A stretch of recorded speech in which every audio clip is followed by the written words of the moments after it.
NLWN-TV and NLWN-2 are proud to bring you Halloween Spooktacular 2025. Now let's join our host Ghost as he guides us on our Halloween Spooktacular 2025.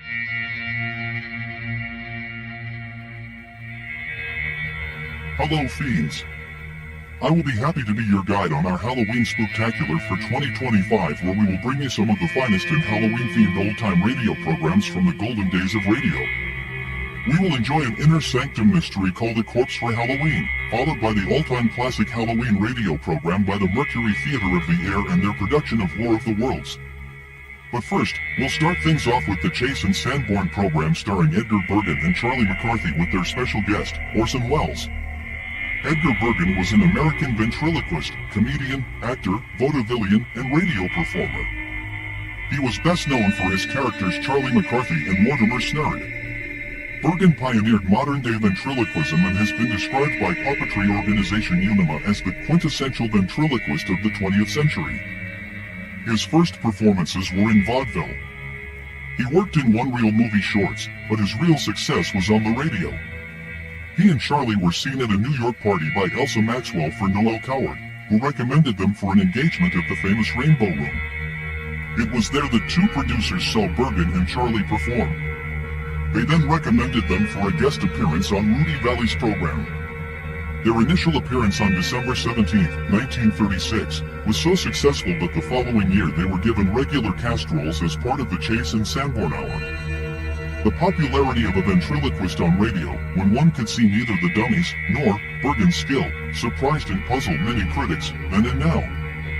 Even knowing that Bergen provided the voice, listeners perceived Charlie as a genuine person. This Halloween 1944 episode of the Chase and Sanborn program starring Edgar Bergen and Charlie McCarthy featured Orson Welles. It aired on October 29, 1944 on NBC. Welles was then heavily campaigning for President Franklin D. Roosevelt's third re-election.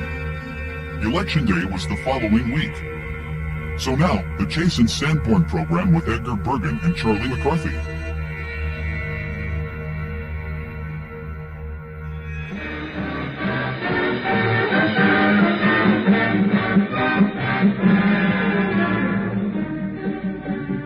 Makers of Chase and Sanborn Coffee bring you Edgar Bergen, Charlie McCarthy, and Mortimer Snurd with Ray Noble and his orchestra, Joan Merrill, yours truly, Jim Amici, and Charlie's special guest, Orson Welles.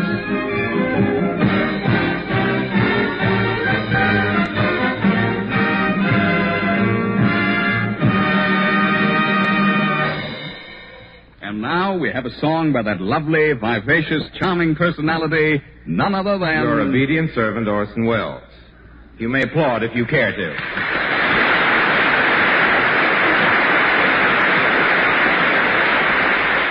What is this? That's quite all right, gentlemen. Don't bother to curtsy. Orson Welles. Long time no see. But not long enough. Yeah. Charles, it's indeed a great pleasure to meet my old compatriot and worthy opponent of many a battle of wits. Yeah?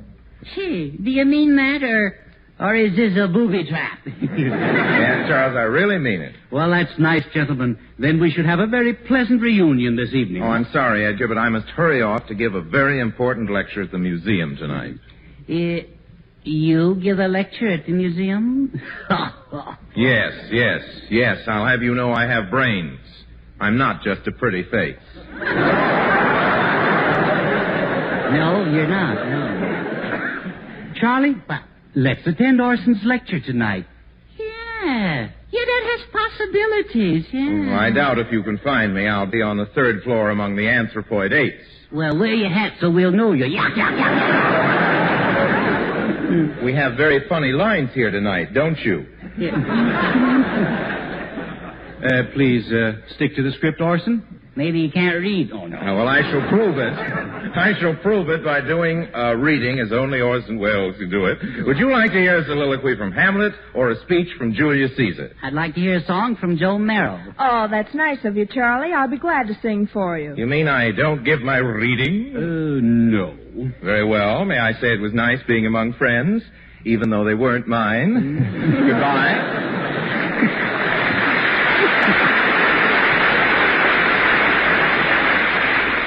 Now, Joni, getting back to your song. How many hearts have you broken? Oh, I really haven't kept track. Must be hundreds, even thousands. Must add them up sometime.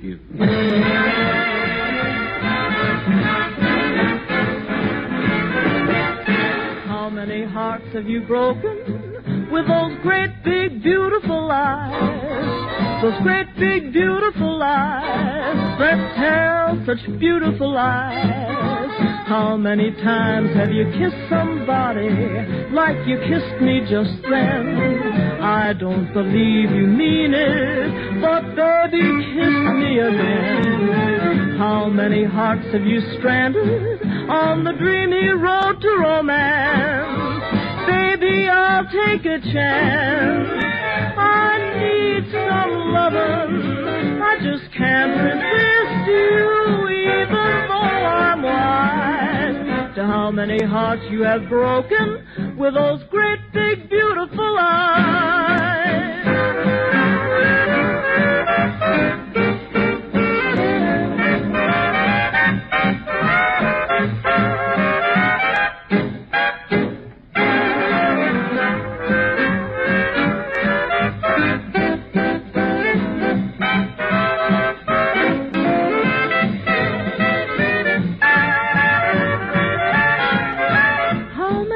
Have you stranded on the dreamy road to romance? Baby, I'll take a chance.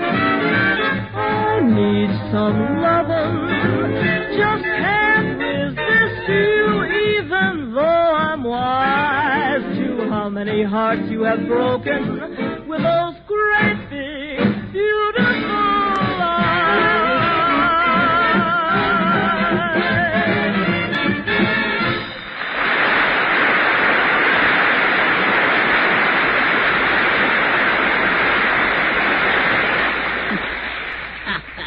Oh, Mr. Bergen. Yes, Charlie?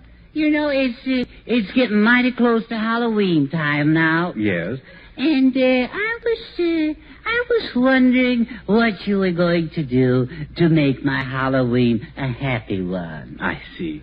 Just wondering how much you were going to do, that's all. I see. Well, of course, Charlie, I do want to do something. Oh, I just knew you'd come through. Yes. Could you give me an inkling? Well, yes, I know what I'll do. What? I'll tell you a ghost story. A ghost story? Yes. Can you afford it? Oh, yes. I say, Edgar, old boy, couldn't you tell us one now? Well, I'd be glad to, Ray. Yes, I love ghost stories, you know. They frighten me out of my wits. Because it does me good to get out once in a while, you know. May I listen too? Well, of course, Joni. You know, I'd better hold your hand. You know, you might get scared. Oh, Charlie, I'm not afraid of ghosts. Oh, you're not. Well, I am, so you better hold mine then. There. You comfy now?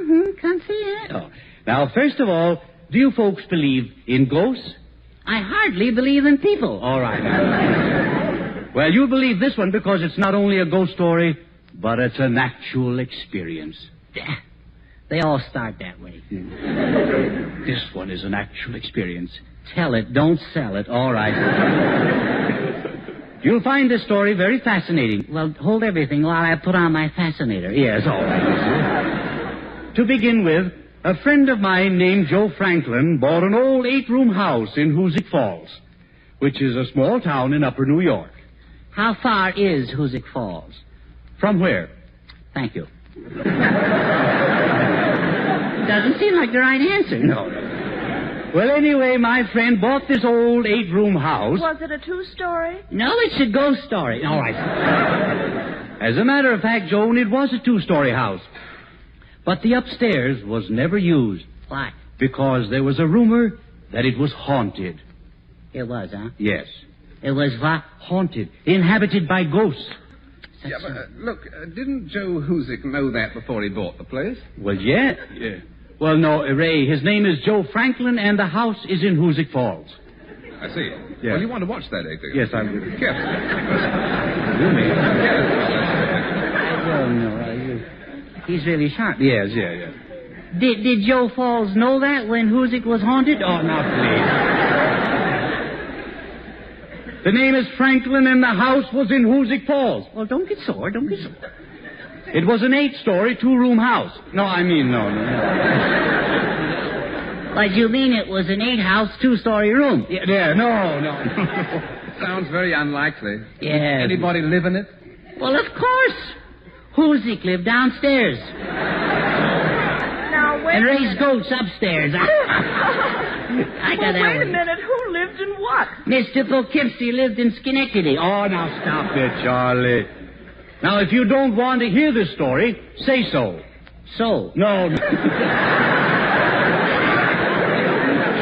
Oh, no, come on, chaps. Huh? No, come on, fellas. I mean, Edgar, tell us the rest of the story. Now, wait a minute. Let's get this clear. Yeah. What is your friend's name? Oh, let's forget he's my friend. All right. Yes. Oh, forgetting friends. That's fine. Too good for him. No, I'm not too good for him, and I'm not forgetting friends. You're not. No. Isn't so, Bergen? Isn't so? No. I shall proceed. I was the first person brave enough to enter this house and spend the night in the upstairs bedroom. Stout fella.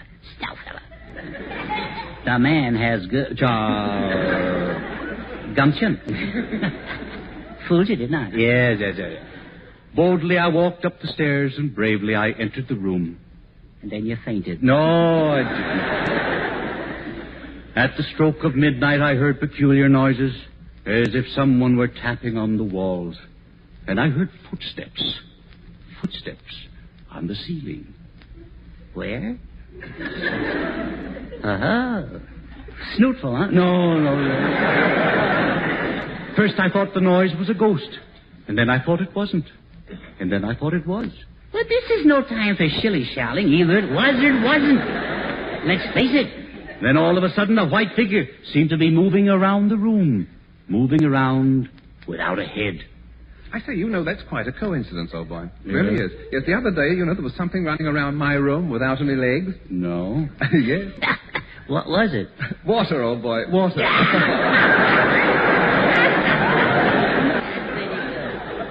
Well, that settles it. Settles what? Well, I'm not going to finish the story. Why? I am not going to make a fool of myself. Oh, I don't know about that. Yes. You're right. I have made a fool of myself. Oh, come now, Bergen. You're so sensitive. And so right.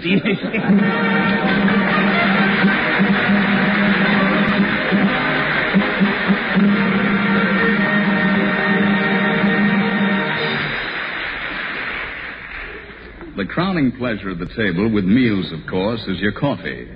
Besides that, if you've chosen well, coffee by itself can be an occasion. When you've chosen Chase and Sanborn coffee, every cup is an occasion. Ample reason in itself to take a few moments mid-morning or mid-afternoon to enjoy its superb flavor. What's more, hand in hand with the extra flavor of Chase and Sanborn coffee comes the boost that helps you get things done. So, on every count, this longtime favorite goes on winning new friends every day. In the past year, more people changed to Chase and Sanborn coffee than to any other kind on the market. That's the biggest swing in coffee history, a swing to finer flavor. Take advantage of this opportunity. Get all the flavor you're entitled to. Get the product of 80 years of experience blending the choice coffees of the world. That's the secret of Chase and Sanborn flavor, the secret of your satisfaction. Always ask your grocer for Chase and Sanborn coffee.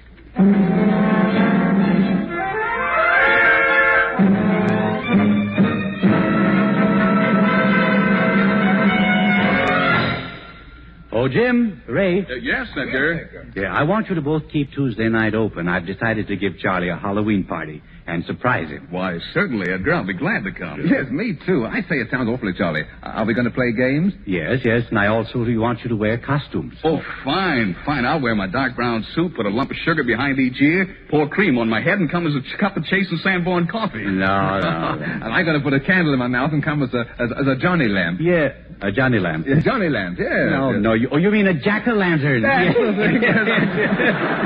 Yes. Yes. You see, that way, Edgar, I can be lit all evening. Yes, you can. Yes. You get it, don't you? I mean, about the lantern being lit. Yes, the lantern. you don't have to go any farther. No.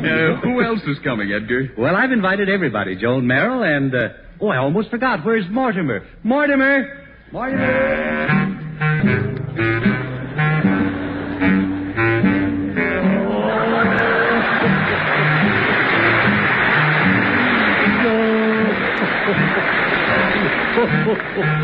Help. Is you is or is you ain't my Bergen? All right. Well, Mortimer. Yeah, that's me. Yes. Say, I want to tell you. Oh, quiet now. Sure. Mortimer, I'm giving a party. Well, that's nice. Yes. Who's it for? It's Halloween. For Halloween. Well, I don't believe I know him. It's a Halloween party. Oh, I see what you mean now. Yes, and you're invited. That's nice, ain't it? Well, of course it is. Do you want me to wear a false face?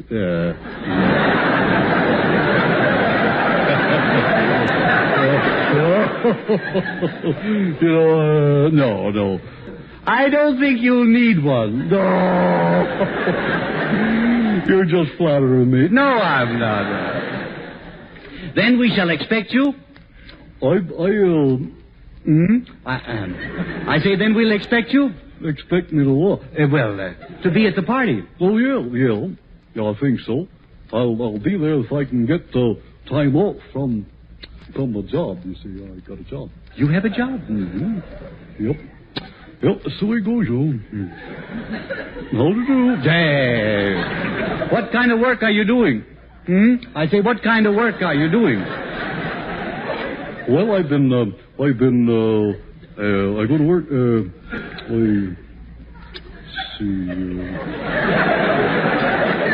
what was the question?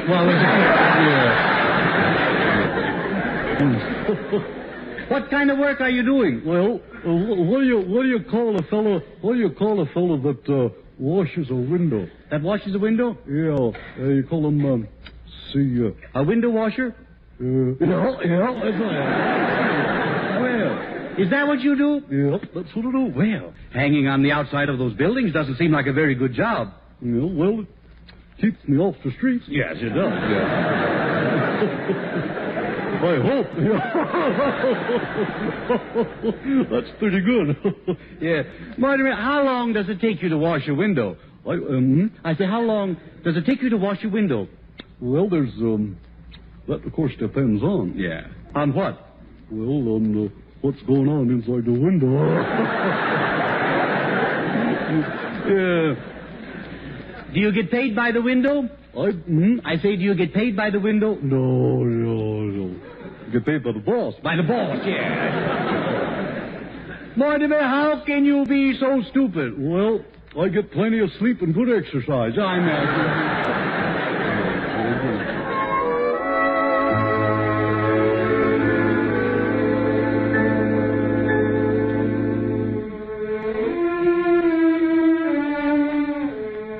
From the song by the same name, the sweet music of Ray Noble and the lovely voice of Joan Merrill, combined in Sweet and Lovely.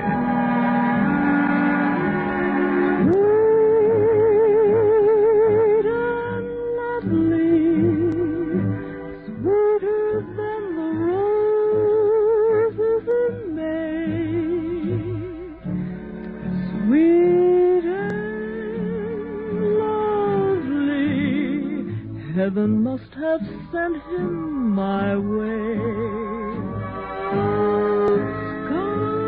Skies up above me never were as blue as his eyes, and he loves me. Who would want a sweeter surprise?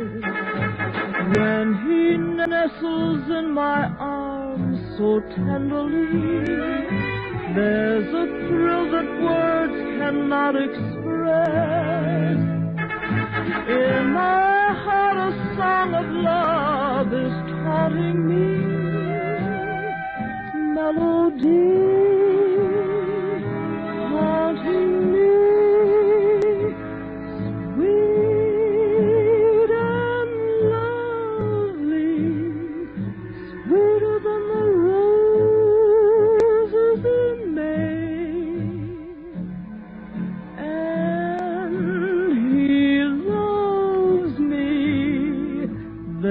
Nothing more I can say.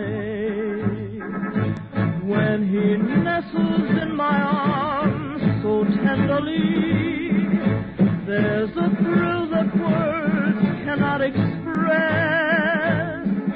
In my heart a song of love is haunting me.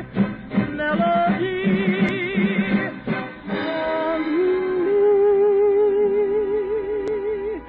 Sweet and lovely, sweeter than the roses in May. And he loves me. There is nothing more I can say.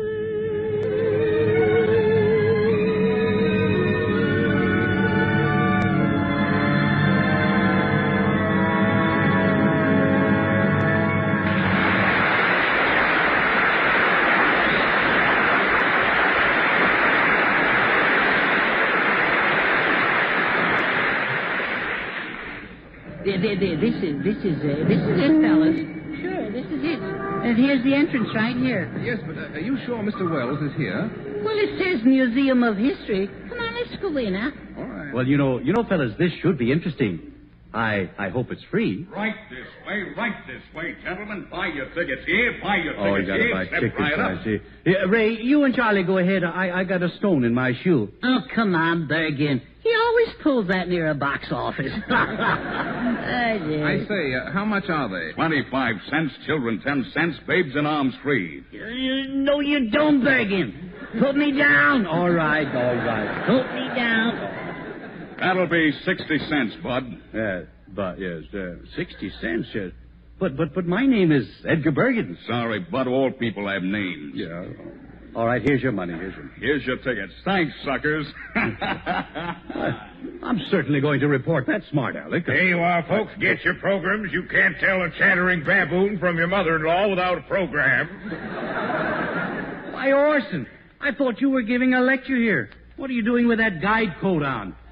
Well, it's rather cold in here. I see. That explanation ain't so hot either. Don't tell me, Orson, that you're just a guide. Well, certainly. I'll do anything to further the cause of education and also to pick up an extra buck. Well, I have a complaint to make. After we paid our admission, the ticket seller called us suckers. There's no admission charge here. There isn't? No, sucker. Sir. Wait a minute. Now, here's the tickets right here. It says good for one admission to the New York World's Fair. Well, there you Oh, no, fellas. Look, we came to hear a lecture. So, get on with it, my good man. Very well. Gentlemen, right over here is the first exhibit. It starts with the evolution of man. It was over 80 million years ago that Lobar mollussus, or the lungfish, first crawled out of the deep abysmal swamp, reeking with a dank, sultry smell of fetid vegetation. What do you suppose it did? Held its nose? No. No, it continued to adapt itself to its new environment, so that upon that supposition we believe that man is a descendant of the fish. Are you descended from a fish, Ray? Well, of course. I must confess that in the spring I do have a mad desire to swim upstream. You know.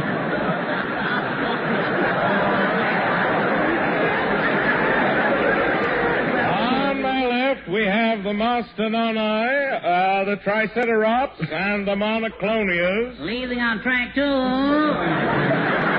And in this group are the Tyrannosaurs, the Brontosaurs, and the Dinosaurs. And a whiskey sour. Make it two. Please, quiet. Are there any questions? When did they live?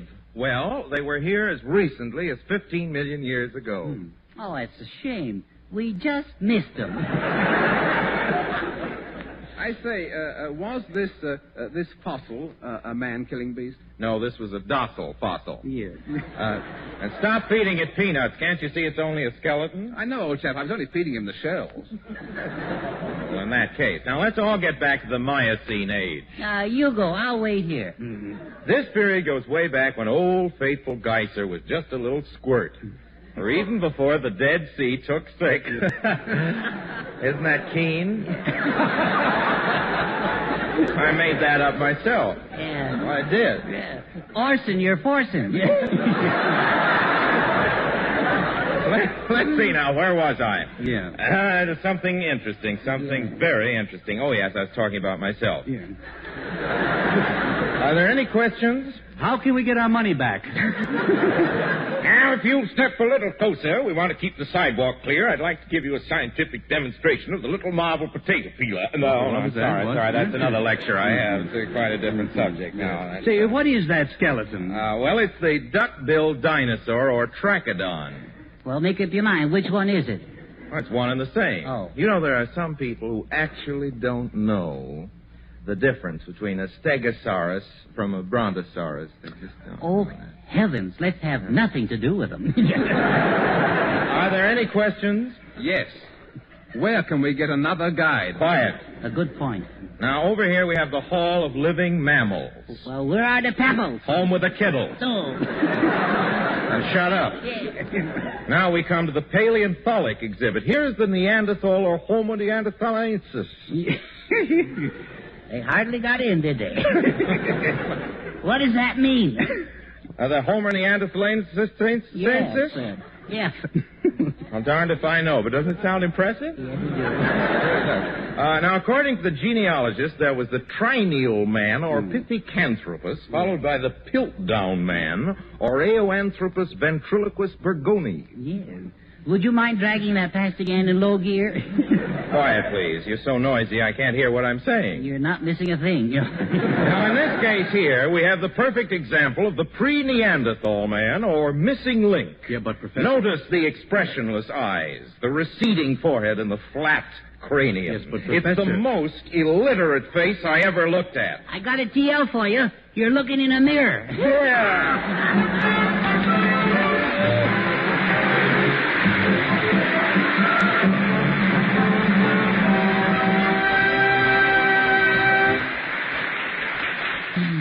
Well, Edgar, how was your visit to the museum? Well, it was very interesting. We learned all about the Neanderthal man, the Cro-Magnon man, and the Java man. Well, speaking of Java, man, that really starts me on a train of pleasant memories.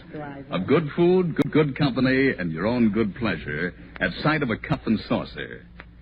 The sight of your coffee cup is a promise, too, when there's Chase and Sanborn coffee on hand. The promise of all the coffee satisfaction a cup can possibly hold. So fill it up, drink up, and have another. Enjoy the richer, more flavorful blend that made the second cup famous. Through the past 80 years, Chase and Sanborn flavor has made history, become a tradition. And in the past year, more people changed to Chase and Sanborn coffee than to any other kind on the market. That's the biggest swing in coffee history. But even so, it's only half the story. Besides that, in the hotel and restaurant field, where coffee simply has to be good, Chase and Sanborn are the leading coffee roasters. You're entitled to all this extra goodness, so make sure that you get it. Ask your grocer for delicious Chase and Sanborn coffee every time. Well, Charlie, after visiting the museum, I suppose you can tell your schoolmates where all the prehistoric monsters came from now. Yeah. Yeah, it's from the Prehistoric Club. No, they remember they came from the Ice Age. Yeah. And that was way back when Mother Nature, for thousands of years, wore an ice cap. Boy, she must have had a terrific hangover. Yes. And do you realize those dinosaurs we looked at in the museum? Yeah. Do you realize that they weighed 30 tons? No. Yes. 30 tons? Yes. Is that strip? Yeah, the strip, yes.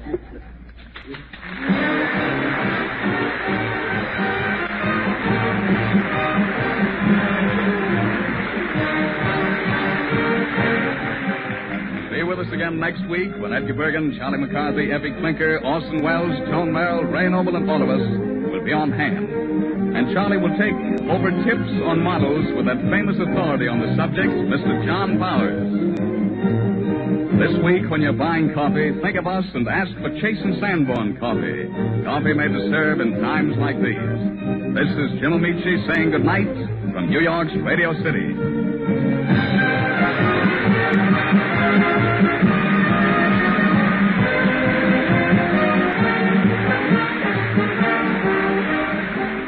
already know about vitamins, but here's something you may not know. According to a U.S. government survey, 3 out of 4 people were not getting an adequate diet. Thus, they probably lacked not merely vitamins, but minerals as well. More than that, science tells us that without adequate minerals, you cannot even hope to get the full benefit of some vitamins. And that's why millions will want to try exciting new STAMS tablets. For STAMS give you both vitamins and minerals. Yes, STAMS give you minerals, too. Not just a few, but 9. 9 minerals. And these 9 minerals are added to 8 vitamins, including every vitamin as well as every mineral recognized as essential by the U.S. government. Yes, 8 vitamins plus 9 minerals are in STAMS. Just read the label for full information and dosage. And today, ask your druggist for STAMS. STAMS. This is the National Broadcasting Company. Well, it appears as if Edgar and Charlie learned quite a bit at the museum from Orson Welles. We'll catch up with Welles again in about a half hour with the Mercury Theater of the Air, but first we will visit the Inner Sanctum. That's coming up right after this message from the Northern Light Webcasting Network.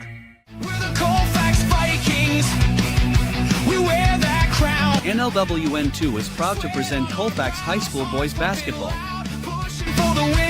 Our first game will be on Tuesday, December 2nd, when the Vikings travel to Durand to face the Durand, Arkansas Panthers. Live coverage on NLWN-2 begins with Viking pregame at 6:45 p.m. That's live Colfax Viking boys basketball on NLWN-2 on Tuesday, December 2nd.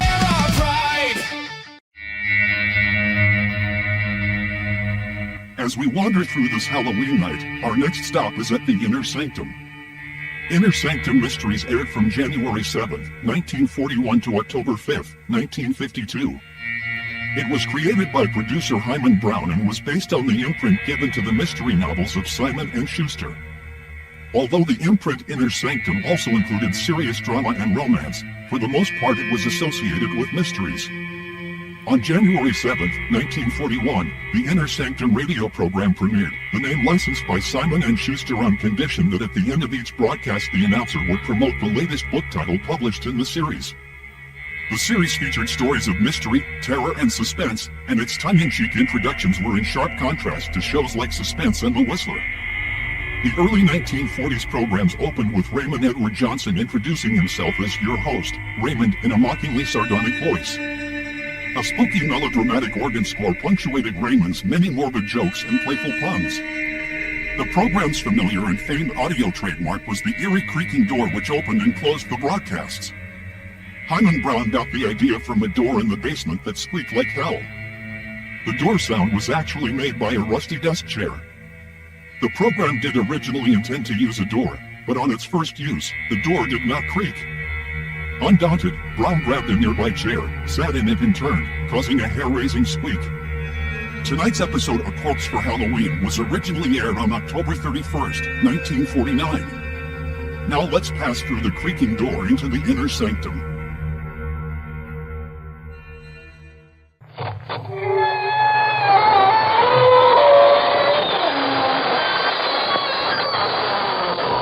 Good evening, friends.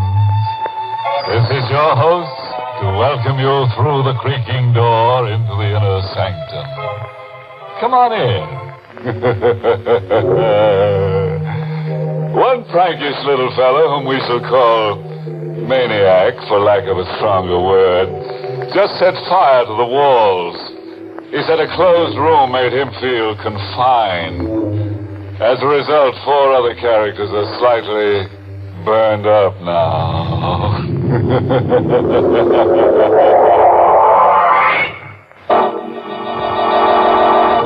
Tonight's Inner Sanctum Mystery, Corpse for Halloween, was written by John Robert and stars Larry Haynes in the role of Jimmy with Barry Kroger as Kavanaugh. And now, let's unhinge our minds a little. After all, what's a little insanity among friends?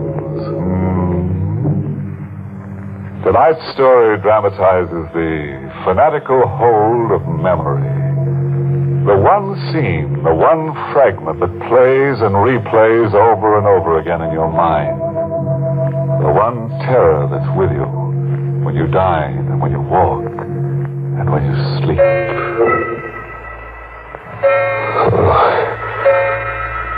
Sleep.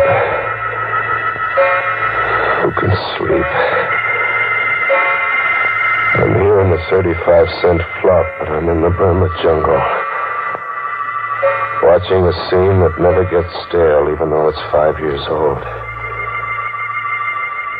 I can hear sounds travel across the brush. I pick them up as if I'm a receiving set. Animal sounds. And I see, as if my eyes are in the sky, I see two grim figures standing with their rifles aimed at a pair of jungle beasts, a tiger and its mate, in a crouch, ready to jump. They fire point blank together as if by signal. No good. They miss. The beasts roar and leap. I hear them scream out, Kavanaugh and Boxer Dolan, just before they die.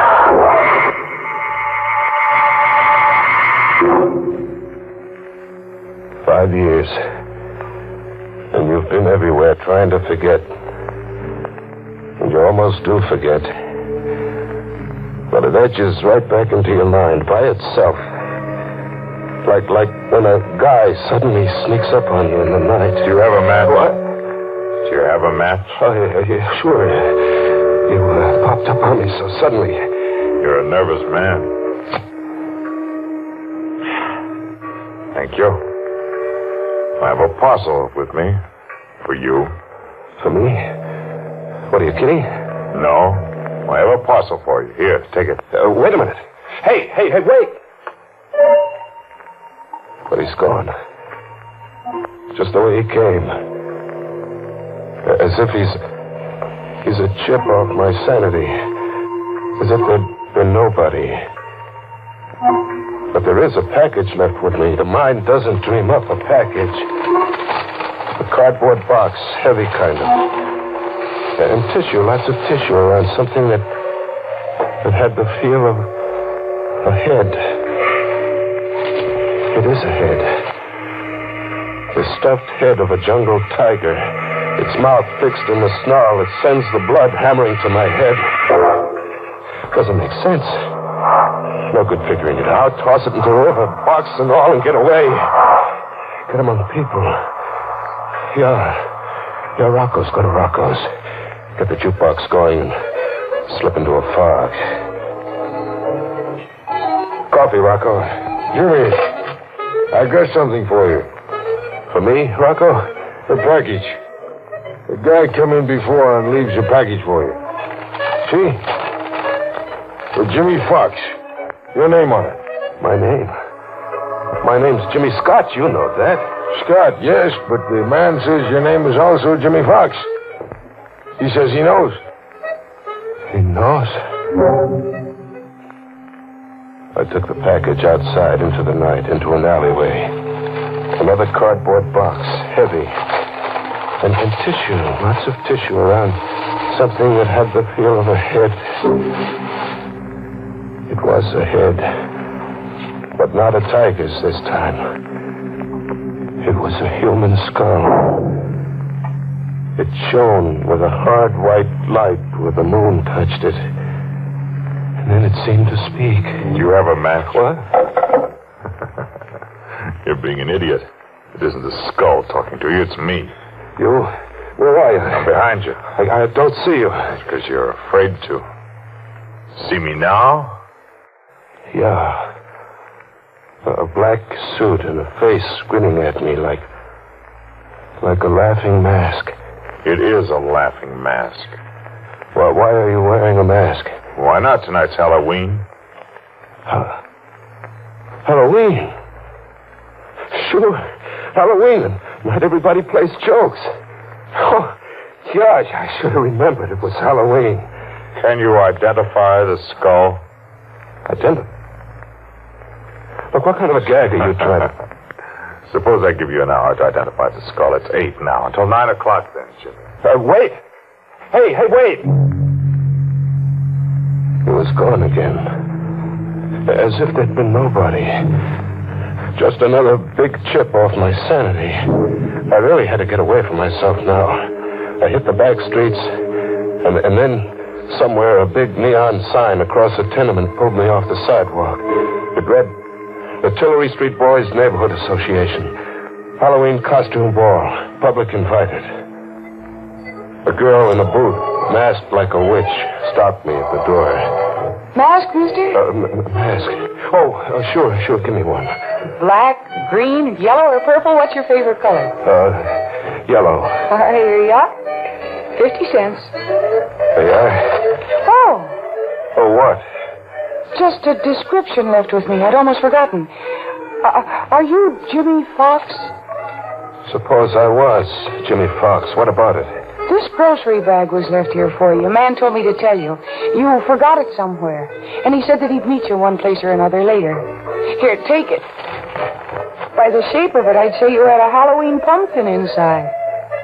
What if I told you there was a human skull inside that grocery bag?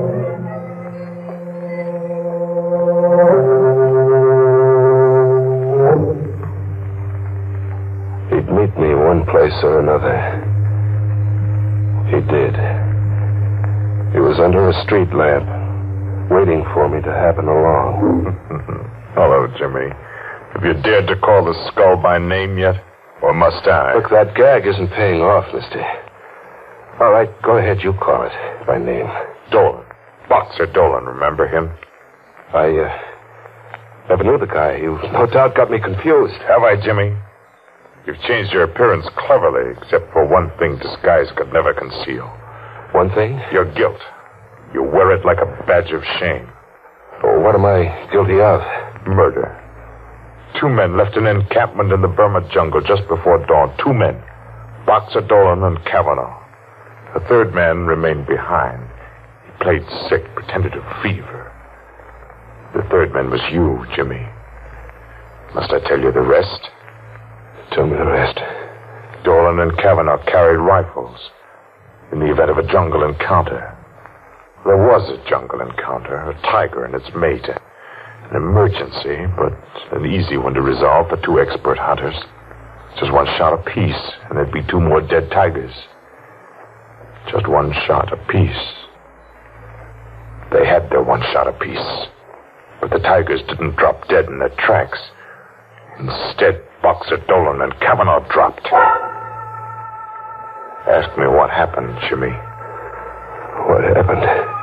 During the night, someone had emptied their rifle loads and substituted blank bullets. You did that, Jimmy. You engineered the murder of 2 men. You murdered your 2 partners in crime. Just 1 day's push from the Hindu temple you'd all teamed up to loot. They got within 24 hours of treasure, and then you murdered them. 1 more day to the temple, so why split 3 ways, huh? You know about the temple. But I never pushed on to that temple. No loot, no nothing. How about that? You lost your nerve. You just hadn't counted on losing your nerve. What are you, a detective? No. I'm your 2nd victim. I'm Kavanaugh. Kavanaugh? Kavanaugh was killed. Unfortunately for you, he wasn't. I'll show you what I had to survive. Feel my sleeve. Feel it. It's empty. Torn out of the socket. Now, the face behind this laughing gargoyle I wear. See the left profile. Oh, it isn't pretty, is it? The eye's gone, too. I spent 5 years finding you, Jimmy. I've waited a long time to let you see my face. You came after me to kill me? After you've had the same 24 hours you arranged that Dolan and I would have. What do you mean, the same 24 hours? Unarmed, in the jungle, and helpless. I'm going to hunt you for 24 hours. In this jungle, the jungle of the city, with every beast of prey I can buy. I'm going to hunt you, Jimmy. And in the end, when I've wrung every suffering from you, I'm going to kill you. What do you mean? Every beast of prey you can buy. The denizens of the city jungle, the riffraff, the murderers, the men and women who buy and sell murder. I can afford them, Jimmy. See this, Ruby? Is it real? And I have dozens, Jimmy, dozens. I didn't lose my nerve. It's 10 o'clock. You can go now. Go and see if you can escape me and my pack. You're going through with this? Get along, Jimmy. Hurry. The beasts will be coming at you from the sewers and the cellars, ambushing you from the shadows, into the dawn and through the day for 24 hours, until 10 tomorrow night. Or you win. You live. Hurry, Jimmy. See how painful death can be.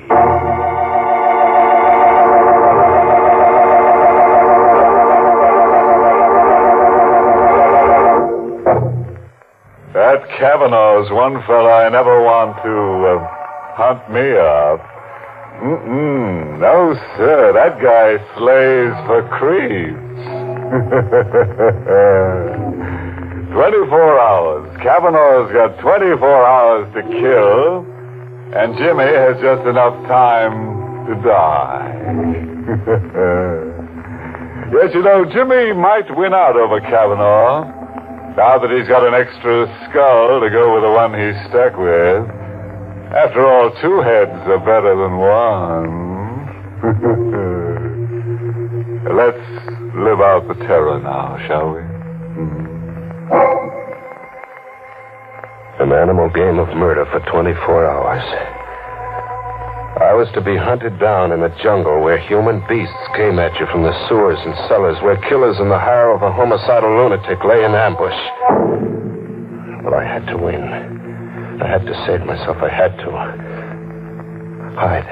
The thing to do was to hide, fade into an alleyway and find a cellar and stay put for 24 hours. Just stay put.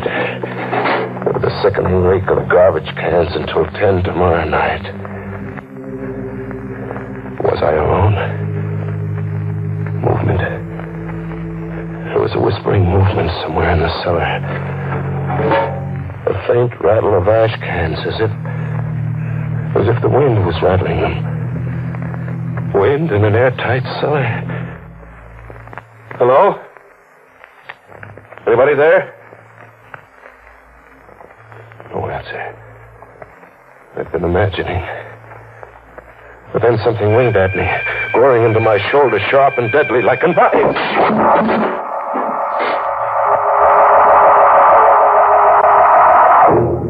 I came to, bleeding from a shoulder gash. I got out of there and back into the streets, into a jungle of faces. It was Halloween night like I'd never seen it. Masks and costumes on kids of 6 and old crones of 60. A crazy jungle of witches and snarling sea captains and lunatics.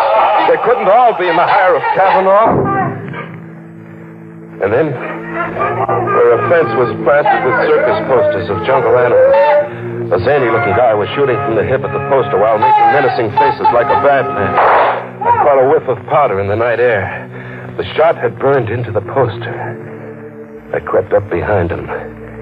Faking a gun with my fist in my coat pocket, I rammed against his back. Get him up, pal. Reach. I got nothing. I'm not a Your gun. I want your gun. Hand it over. Oh, sure. Yeah. Now walk. Walk up the block and don't turn back to look.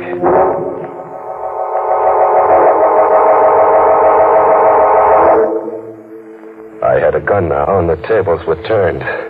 I was the hunter now. I drifted to the docks and took up a position with my back to the river. Thinking of suicide, Jimmy? Not anymore, Kavanaugh. You sound as if your morale had suddenly improved. My morale's going great, Kavanaugh. Your animal hunt's about to boomerang, blow right up in your face like this. Who's hunting who, Kavanaugh? Who's hunting who? Kavanaugh kept standing up. 3 bullets, point blank, enough to blow his head off, but Kavanaugh kept standing up unharmed. How does it feel to hunt game with blank cartridges like Boxer Dolan and I did once? Blank cartridges? But that crazy-looking guy, I saw him burn a hole in the circus poster. Only one bullet. The first one was real. Simple. Yeah, simple. I get it. Dead-Eye Dick was another one of your beasts. Who's hunting who, Jimmy? Who's hunting who? Cavanaugh, wait. Cavanaugh, kill me. Get it over with and kill me now, will you? Cavanaugh, you gotta kill me. I had to get out of there. The subway. Get the subway. Fade into the subway. Get on a train and ride to the end of the line. Ride out of the jungle. An empty station. No one in it. No someone. Two people. A dapper little guy buried behind a newspaper. And an old lady in ragged clothes carrying a pet half hidden under a coat. A pet that looked like a cat. She came up to me, close, like to ask me something. This side goes to Lefferts Avenue Station? Lefferts, I don't know. I'm a stranger here. Oh, hush, Genevieve. Oh, Genevieve is hungry. That's not a cat. No, son. A cub. A tiger cub. A tiger cub?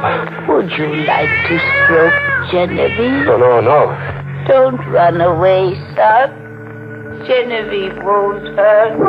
I ran away with the old crone after me, hobbling in her skirts, and the little dapper guy behind the newspaper circling at me from the opposite direction, cornering me. I jumped to the tracks, my only out, and I ran. I ran deep into the bowels of the subway, deep, very deep, with the little dapper guy after me, as if he meant business. And then the train. It had a Halloween look, too, bearing down on me.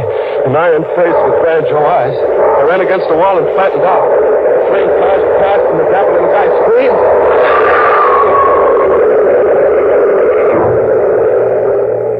Kavanaugh was shy, one beast in this jungle. The little guy had been hit glancingly and hurled against the subway wall, pulverized. I got to him quickly and freshed him. I had a gun now. A gun with bullets that killed. I ran a half mile underground to another station, and then back on the streets. Back in the animal game. It was 3 a.m. A neon sign read, Tillery Street Boys Neighborhood Association. Halloween costume party. People were straggling out. The fun was over. What? You remember me? No. I'm the witch who gave you a free mask and a grocery bag that you forgot somewhere. And you're Jimmy Fox. Jimmy Scott. I used to be Jimmy Fox. Sister, are you all right? Am I all right? I mean, are you just what you look? A sweet kid with brown eyes and a heart. Are you drunk? No, beat. I'm dead beat. I've got to hole up somewhere, get some shut-eye. I've got to or I'll die. You're sick? Yeah, I'm sick. If I could just sleep around the clock until 10 tomorrow night. If an angel came along and said, come home with me, I'll put you up. Come home with me, Jimmy. I'll put you up.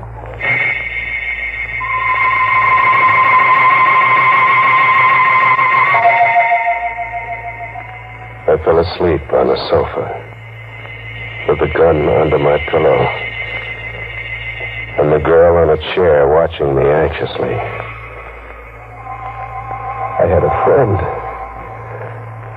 I could drop off and live in dreamland until 10 that night. At 10, I could wake up and live. Coming awake, I heard the alarm we'd set go off. The alarm stopped. And there was a sound. An animal sound. And then a claw scratching at me, tearing at my cheek. And I jumped up.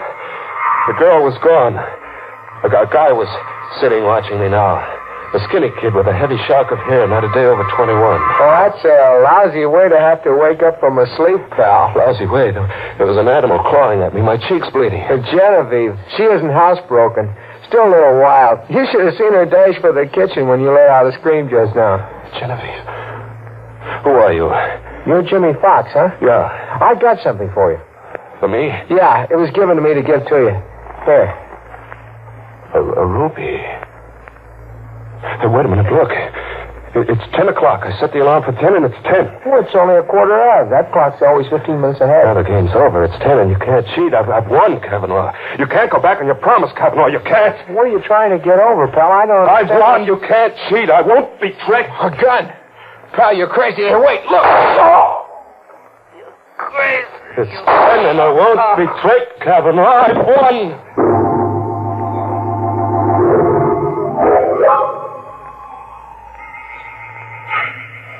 I'm still on the sofa. My arms are rigid, and my legs rigid. Like something exploded inside me and paralyzed my nerves.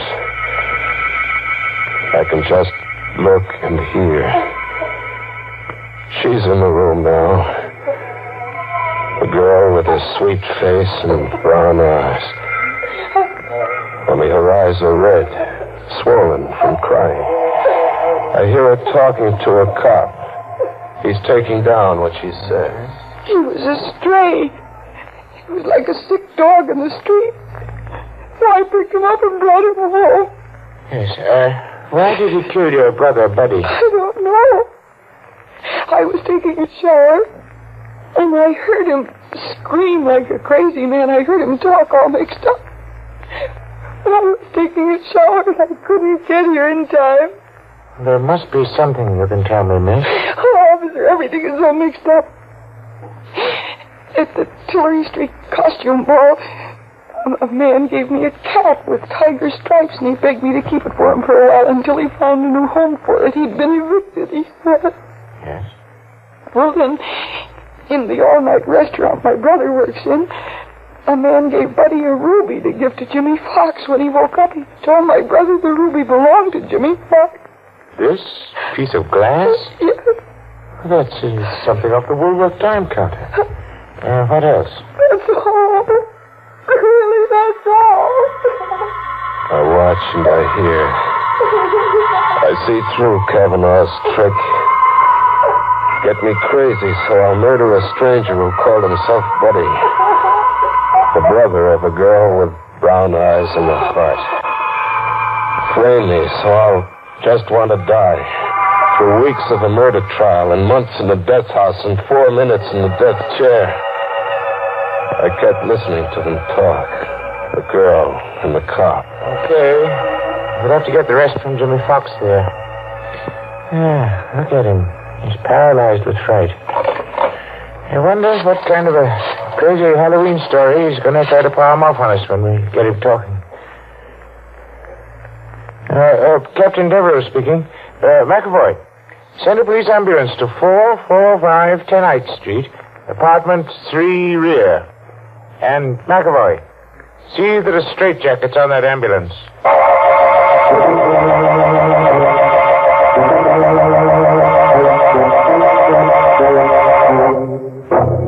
Well, quite a chase. It got so poor Jim didn't know whether he was coming or going. Nuts. What got his goat most was the way he kept seeing animals everywhere. Very confusing to a guy on the lam. Yeah, it got so he couldn't tell who's zoo. Moral? Oh, sure. I read this Halloween notice on a tree somewhere. Never hunt out of reason. Good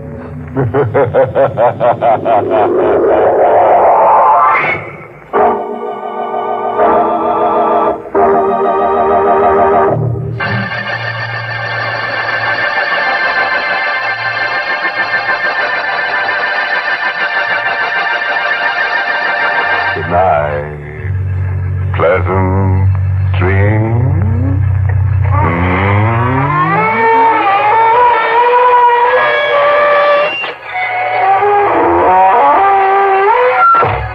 Inner Sanctum was heard in the United States over CBS, the Columbia Broadcasting System, and has been rebroadcast for servicemen and women overseas. This is the United States Armed Forces Radio Service, the voice of information and education.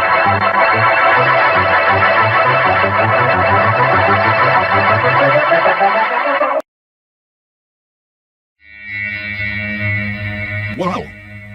That show always gives me the shivers. I guess Mr. Fox has survived the night, but I'm not so sure the straitjacket ordered will straighten things out. Up next, we'll bring you what is probably the most famous Halloween radio program of all time and a return visit with Orson Welles. That's right after this message from the Northern Light Webcasting Network. Vikings rise! NLWN-TV is excited to bring you Colfax High School girls basketball. Our first game will be on Tuesday, November 18th, when the Vikings will travel to Hammond, Wisconsin to take on the St. Croix Central Panthers. Live coverage on NLWN-TV begins with Viking pregame at 6:45 p.m. That's live Colfax Viking girls basketball on NLWN-TV on Tuesday, November 18th. We'll conquer it all! Now it's time to revisit the classic. The War of the Worlds was a Halloween episode of the radio series The Mercury Theater on the Air, which was broadcast live at 8 p.m. Eastern Time on October 30th, 1938 over the CBS radio network. The episode was directed and narrated by Orson Welles as an adaptation of H.G. Wells's novel The War of the Worlds, and is infamous for inciting a panic by convincing some members of the listening audience that a Martian invasion was actually taking place. The first half of the program was delivered in a realistic breaking news format. Since the Mercury Theater on the Air had few commercial interruptions, the first break came after fictional reporters had described a devastating alien invasion in the fall of New York City. This apparently caused some confusion and fear among its listeners, though the scale of the panic is disputed. Popular legend holds that some of the radio audience may have been listening to the much more highly rated show The Chase and Sanborn Hour with Edgar Bergen on NBC and switched to The War of the Worlds during a musical interlude, thereby missing Welles' introduction of his show as a work of science fiction. However, modern research suggests that this happened only in rare instances. So now, from October 30th, 1938, here's the Mercury Theater on the Air's production of The War of the Worlds. The Columbia Broadcasting System and its affiliated stations present Orson Welles and the Mercury Theater on the Air in The War of the Worlds by H.G. Wells.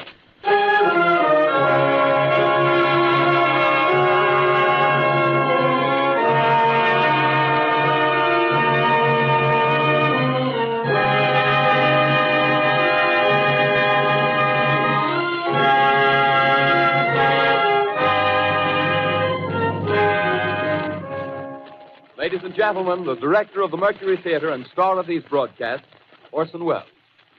We know now that in the early years of the 20th century, this world was being watched closely by intelligences greater than man's, and yet as mortal as his own. We know now that as human beings busied themselves about their various concerns, they were scrutinized and studied, perhaps almost as narrowly as a man with a microscope might scrutinize the transient creatures that swarm and multiply in a drop of water. With infinite complacence, people went to and fro over the earth about their little affairs, serene in the assurance of their dominion over this small, spinning fragment of solar driftwood, which by chance or design, man has inherited out of the dark mystery of time and space. Yet across an immense ethereal gulf, minds that are to our minds as ours are to the beasts in the jungle, intellects vast, cool, and unsympathetic, regarded this earth with envious eyes and slowly and surely drew their plans against us. In the 39th year of the 20th century came the Great Disillusionment. Near the end of October, business was better. The war scare was over. More men were back at work. Sales were picking up. On this particular evening, October 30th, the Crosley service estimated that 32 million people were listening in on radios. For the next 24 hours, not much change in temperature. A slight atmospheric disturbance of undetermined origin is reported over Nova Scotia, causing a low-pressure area to move down rather rapidly over the northeastern states, bringing a forecast of rain accompanied by winds of light gale force. Maximum temperature 66, minimum 48. This weather report comes to you from the Government Weather Bureau. We take you now to the Meridian Room in the Hotel Park Plaza in downtown New York, where you will be entertained by the music of Raymond Raquello and his orchestra.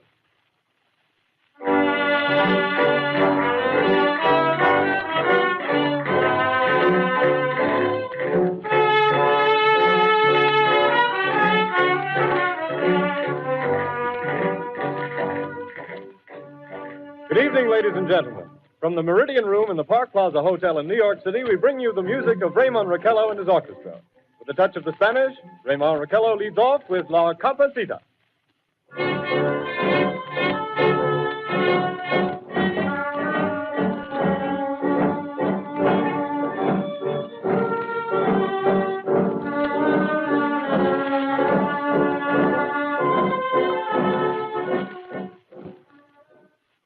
Ladies and gentlemen, we interrupt our program of dance music to bring you a special bulletin from the Intercontinental Radio News.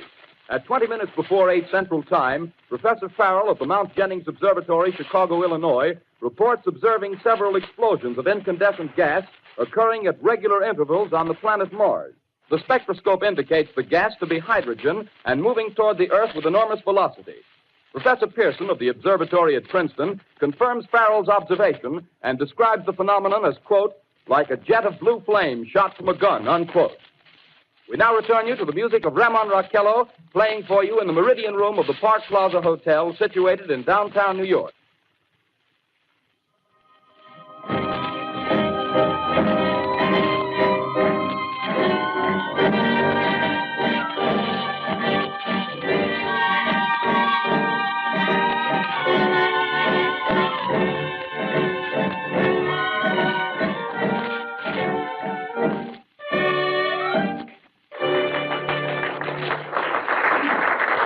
And now a tune that never loses favor, the ever-popular Stardust, Raymond Raquello and his orchestra.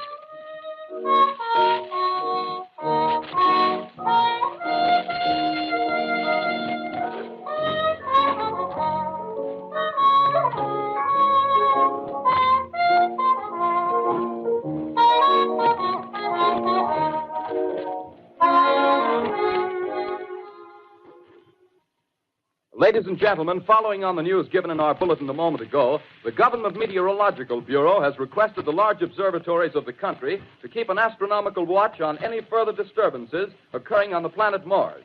Due to the unusual nature of this occurrence, we have arranged an interview with the noted astronomer, Professor Pearson, who will give us his views on this event. In a few moments, we will take you to the Princeton Observatory at Princeton, New Jersey. We return you until then to the music of Raymond Raquello and his orchestra.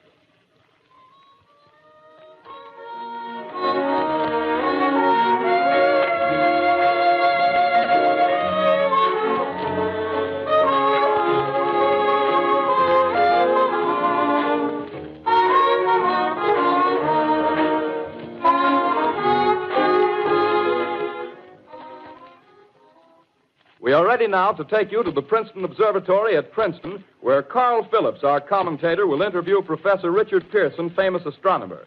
We take you now to Princeton, New Jersey. Good evening, ladies and gentlemen. This is Carl Phillips speaking to you from the observatory at Princeton. I'm standing in a large semicircular room, pitch black except for an oblong split in the ceiling. Through this opening, I can see a sprinkling of stars that cast a kind of frosty glow over the intricate mechanism of the huge telescope. The ticking sound you hear is the vibration of the clockwork. Professor Pearson stands directly above me on a small platform, peering through the giant lens. I'll ask you to be patient, ladies and gentlemen, during any delay that may arise during our interview. Besides the ceaseless watch of the heavens, Professor Pearson may be interrupted by telephone or other communications. During this period, he is in constant touch with the astronomical centers of the world. Professor, may I begin our questions? Any time, Mr. Phillips. Professor, would you please tell our radio audience exactly what you see as you observe the planet Mars through your telescope? Nothing unusual at the moment, Mr. Phillips. A red disk swimming in the blue sea. Transverse stripes across the disk. Quite distinct now because Mars happens to be at the point nearest the Earth, in opposition, as we call it. In your opinion, what do these transverse stripes signify, Professor Pearson? Not canals, I can assure you, Mr. Phillips. Although that's the popular conjecture of those who imagine Mars to be inhabited. From a scientific viewpoint, the stripes are merely the result of atmospheric conditions peculiar to the planet. then you're quite convinced, as a scientist, that living intelligence as we know it does not exist on Mars? I'd say the chances against it are 1,000 to 1. And yet, how do you account for these gas eruptions occurring on the surface of the planet at regular intervals? Phillips, I cannot account for it. By the way, Professor, for the benefit of our listeners, how far is Mars from the Earth? Approximately 40 million miles. Well, that seems a safe enough distance. Just a moment, ladies and gentlemen. Someone has just handed Professor Pearson a message. While he reads it, let me remind you that we are speaking to you from the observatory in Princeton, New Jersey, where we are interviewing the world-famous astronomer, Professor Pearson. One moment, please. Professor Pearson has passed me a message which he has just received. Professor, may I read the message to the listening audience? Certainly, Mr. Phillips. Ladies and gentlemen, I shall read you a wire addressed to Professor Pearson from Dr. Gray of the Natural History Museum, New York. Quote, 9:15 p.m. Eastern Standard Time. Seismograph registered shock of almost earthquake intensity occurring within a radius of 20 miles of Princeton. Please investigate. Signed, Lloyd Gray, Chief of Astronomical Division. Unquote. Professor Pearson, could this occurrence possibly have something to do with the disturbances observed on the planet Mars? Hardly, Mr. Phillips. This is probably a meteorite of unusual size, and its arrival at this particular time is merely a coincidence. However, we shall conduct a search as soon as daylight permits. Thank you, Professor. Ladies and gentlemen, for the past 10 minutes, we've been speaking to you from the observatory at Princeton, bringing you a special interview with Professor Pearson, noted astronomer. This is Carl Phillips speaking. We are returning you now to our New York studio.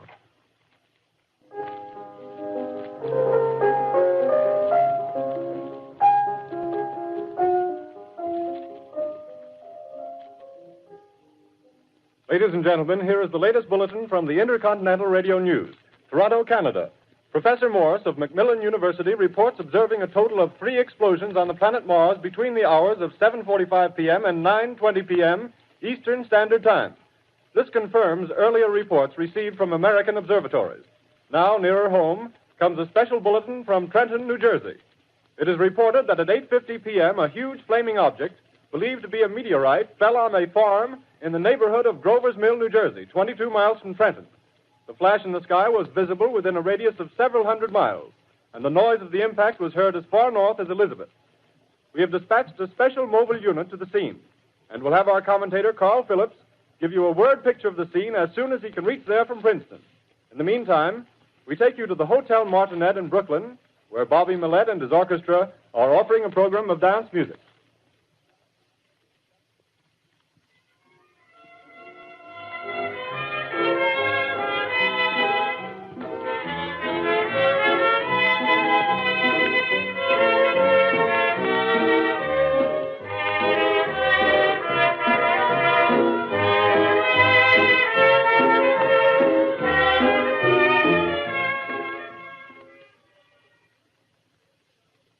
We take you now to Grover's Mill, New Jersey.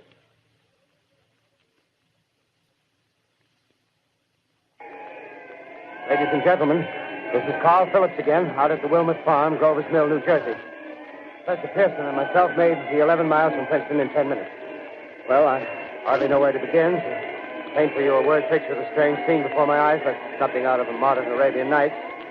Well, I just got here. I haven't had a chance to look around yet. I guess that's it. Yes, I guess that's the thing directly in front of me. Half buried in a vast pit. Must have struck with terrific force. The ground is covered with splinters of a tree. It must have struck on its way down. But I can see the object itself doesn't look very much like a meteor. At least not the meteors I've seen. It looks more like a huge cylinder. Has a diameter of, what would you say, Professor Pearson? What's that? What would you say, what's the diameter of this? About 30 yards. About 30 yards. The metal on the sheath is, well, I've never seen anything like it. The color is sort of yellowish white. Its curious spectators now are pressing close to the object in spite of the efforts of the police to keep them back. Getting in front of my line of vision. Would you mind standing one side, please? While the police are pushing the crowd back. Here's Mr. Wilmot, owner of the farm here. He may have some interesting facts to add. Mr. Wilmot, would you please tell the radio audience as much as you remember of this rather unusual visitor that dropped in your backyard? A step closer, please. Ladies and gentlemen, this is Mr. Wilmot. Well, I was listening to the radio. Closer and louder, please. Pardon me? Louder, please, closer. Yes. I was listening to the radio and kind of drowsing. That professor fellow was talking about Mars, so I was half dozing and half... Yes, Mr. Wilmot, and then what happened? Well, as I was saying, I was listening to the radio, kind of halfway. Yes, Mr. Wilmot, and then you saw something.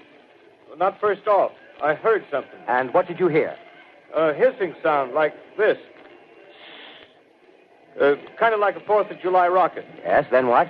I turned my head out the window and would have sworn I was asleep and dreaming. Yes? I seen a kind of greenish streak and then zingo. Something smacked the ground, knocked me clear out of my chair. Well, were you frightened, Mr. Wilmot? Well, I ain't quite sure.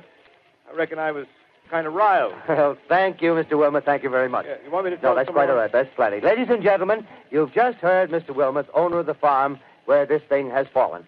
I wish I could convey the atmosphere, the background of this fantastic scene. Hundreds of cars are parked in a field in back of us, and the police are trying to rope off the roadway leading into the farm, but it's no use. They're breaking right through. The car's headlights throw an enormous spotlight on the pit where the object's half buried. Now, some of the more daring souls now are venturing near the edge. Their silhouettes stand out against the metal sheen. One man wants to touch the thing. He's having an argument with the policeman. Now, the policeman wins. Now, ladies and gentlemen, there's something I haven't mentioned in all this excitement, but it's becoming more distinct. Perhaps you've caught it already on your radio. Listen, please. Do you hear it? It's a curious humming sound that seems to come from inside the object. I'll move the microphone nearer. Here. Now, we're not more than 25 feet away. Can you hear it now? Professor Pearson. Yes, Mr. Phillips. Can you tell us the meaning of that scraping noise inside the thing? Possibly the unequal cooling of its surface. I say, do you still think it's a meteor, Professor? I don't know what to think. The metal casing is definitely extraterrestrial. Not found on this Earth. Friction with the Earth's atmosphere usually tears holes in a meteorite. This thing is smooth, and you can see its cylindrical Just a minute. shape. Something's happening. Ladies and gentlemen, this is terrific. This end of the thing is beginning to flake off. The top is beginning to rotate like a screw, and the thing must be hollow. Move it! Keep back there! Keep back there! Keep those men back! Keep back there! Keep those idiots back! Keep off! The top's loose! Look out there! Stand back! Ladies and gentlemen, this is the most terrifying thing I've ever witnessed. Wait a minute. Someone calling someone or something. I can see turning out of that black hole two luminous discs. The eyes, it might be a face, might be almost Good heavens, something wriggling out of the shadow like a gray snake. Now it's another one and another one and another one. They look like tentacles to me. Oh, yeah, I can see the thing's body now. It's large as a bear. It glistens like wet leather, but that face, ladies and gentlemen, it's indescribable. I can hardly force myself to keep looking at it. It's so awful. The eyes are black and they gleam like a serpent. The mouth is kind of V-shaped with saliva dripping from its rimless lips. It seemed to quiver and pulsate, and the monster or whatever it is can hardly move. It seems weighed down by possibly gravity or something. The thing's rising up now, and the crowd falls back. There seems plenty. The most extraordinary experience, ladies and gentlemen. I can't find words. Well, I'll pull this microphone with me as I talk. I'll have to stop the description till I can take a new position. Hold on, will you, please? I'll be right back in a minute.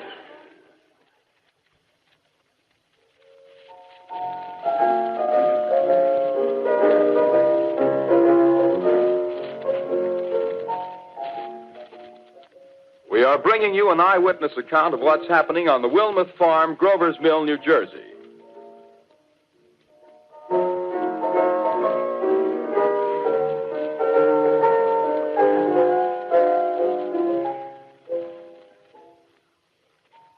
We now return you to Carl Phillips at Grover's Mill. Ladies and gentlemen, am I on? Ladies and gentlemen, here I am, back of a stone wall that adjoins Mr. Wilmot's garden. From here, I get a sweep of the whole scene. I'll give you every detail as long as I can talk and as long as I can see. More state police have arrived. They're drawing up a cordon in front of the pit. About 30 of them. No need to push the crowd back now. They're willing to keep their distance. The captain's conferring with someone. Can't quite see who. Oh, yes, I believe it's Professor Pearson. Yes, it is. Now they've parted, and the professor moves around one side.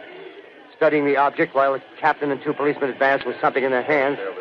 I can see it now. It's a white handkerchief tied to a pole. Flag of truce. If those creatures know what that means, what anything means. Wait a minute, something's happening.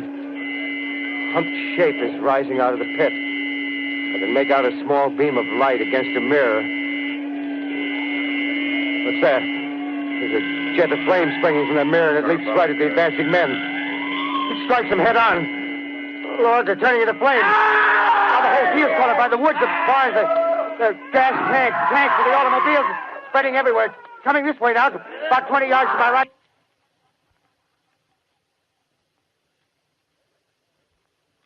Ladies and gentlemen, due to circumstances beyond our control, we are unable to continue the broadcast from Grover's Mill. Evidently, there's some difficulty with our field transmission. However, we will return to that point at the earliest opportunity. In the meantime, we have a late bulletin from San Diego, California. Professor Indelkoffer, speaking at a dinner of the California Astronomical Society, expressed the opinion that the explosions on Mars are undoubtedly nothing more than severe volcanic disturbances on the surface of the planet. We continue now with our piano interlude.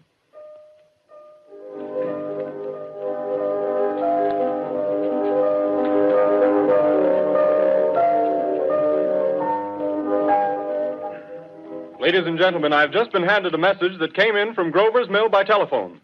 Just one moment, please. At least 40 people, including 6 state troopers, lie dead in a field east of the village of Grover's Mill.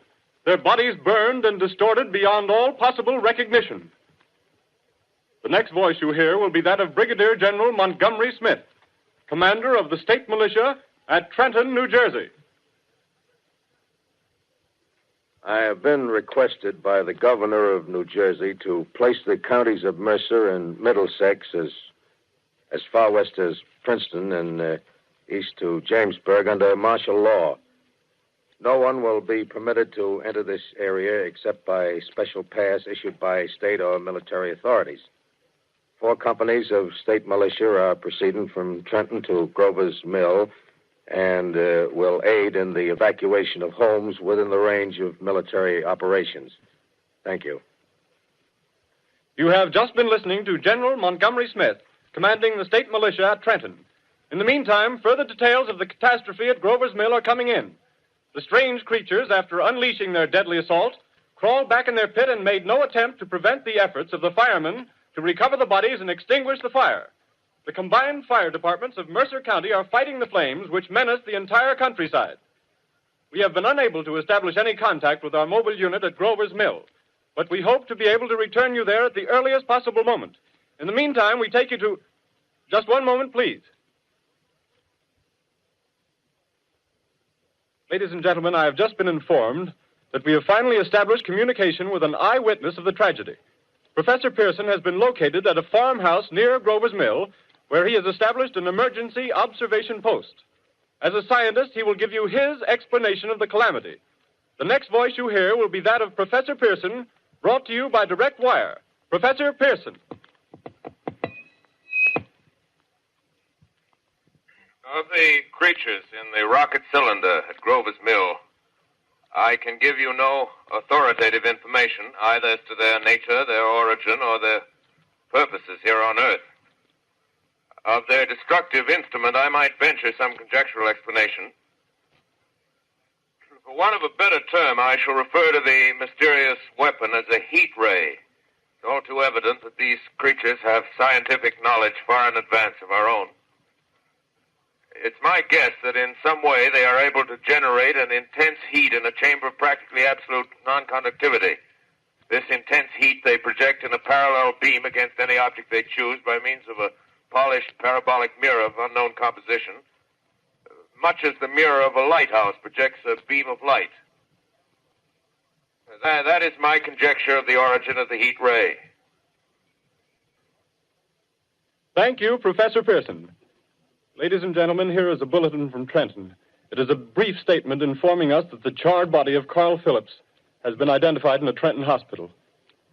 Now, here's another bulletin from Washington, D.C. The Office of the Director of the National Red Cross reports 10 units of Red Cross emergency workers have been assigned to the headquarters of the state militia. stationed outside of Grover's Mill, New Jersey. Here's a bulletin from State Police, Princeton Junction. The fires at Grover's Mill and vicinity are now under control.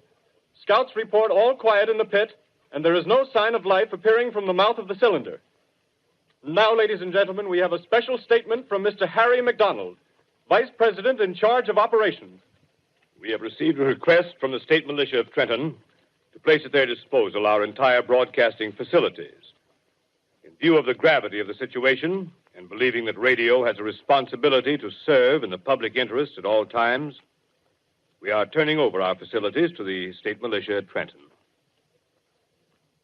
We take you now to the field headquarters of the State Militia near Grover's Mill, New Jersey. This is Captain Lansing of the Signal Corps, attached to the State Militia, now engaged in military operations in the vicinity of Grover's Mill. Situation arising from the reported presence of certain individuals of unidentified nature is now under complete control. The cylindrical object, which lies in a pit directly below our position, surrounded on all sides by 8 battalions of infantry, without heavy field pieces, but adequately armed with rifles and machine guns. All cause for alarm, if such cause ever existed, is now entirely unjustified. Things, whatever they are, do not even venture to poke their heads above the pit. I can see their hiding place plainly in the glare of the searchlights here. With all their reported resources, these creatures can scarcely stand up against heavy machine gun fire. Anyway, it's an interesting outing for the troops. I can make out their khaki uniforms crossing back and forth in front of the lights. Looks almost like a real war. There appears to be some slight smoke in the woods bordering the Millstone River. Probably fire started by campers. Well, we ought to see some action soon. One of the companies is deploying on the left flank. A quick thrust and it'll all be over. Now, wait a minute. I see something on top of the cylinder. No, it's nothing but a shadow. Now the troops are on the edge of the Wilmot Farm. 7,000 armed men closing in on an old metal tube. A tub, rather. Well, wait, that wasn't a shadow. It's something moving. Solid metal, kind of a shield-like affair rising up out of the cylinder. It's going higher and higher. What? It's standing on legs, actually rearing up on a sort of metal framework. Now it's reaching above the trees and the searchlights are on it. Hold on.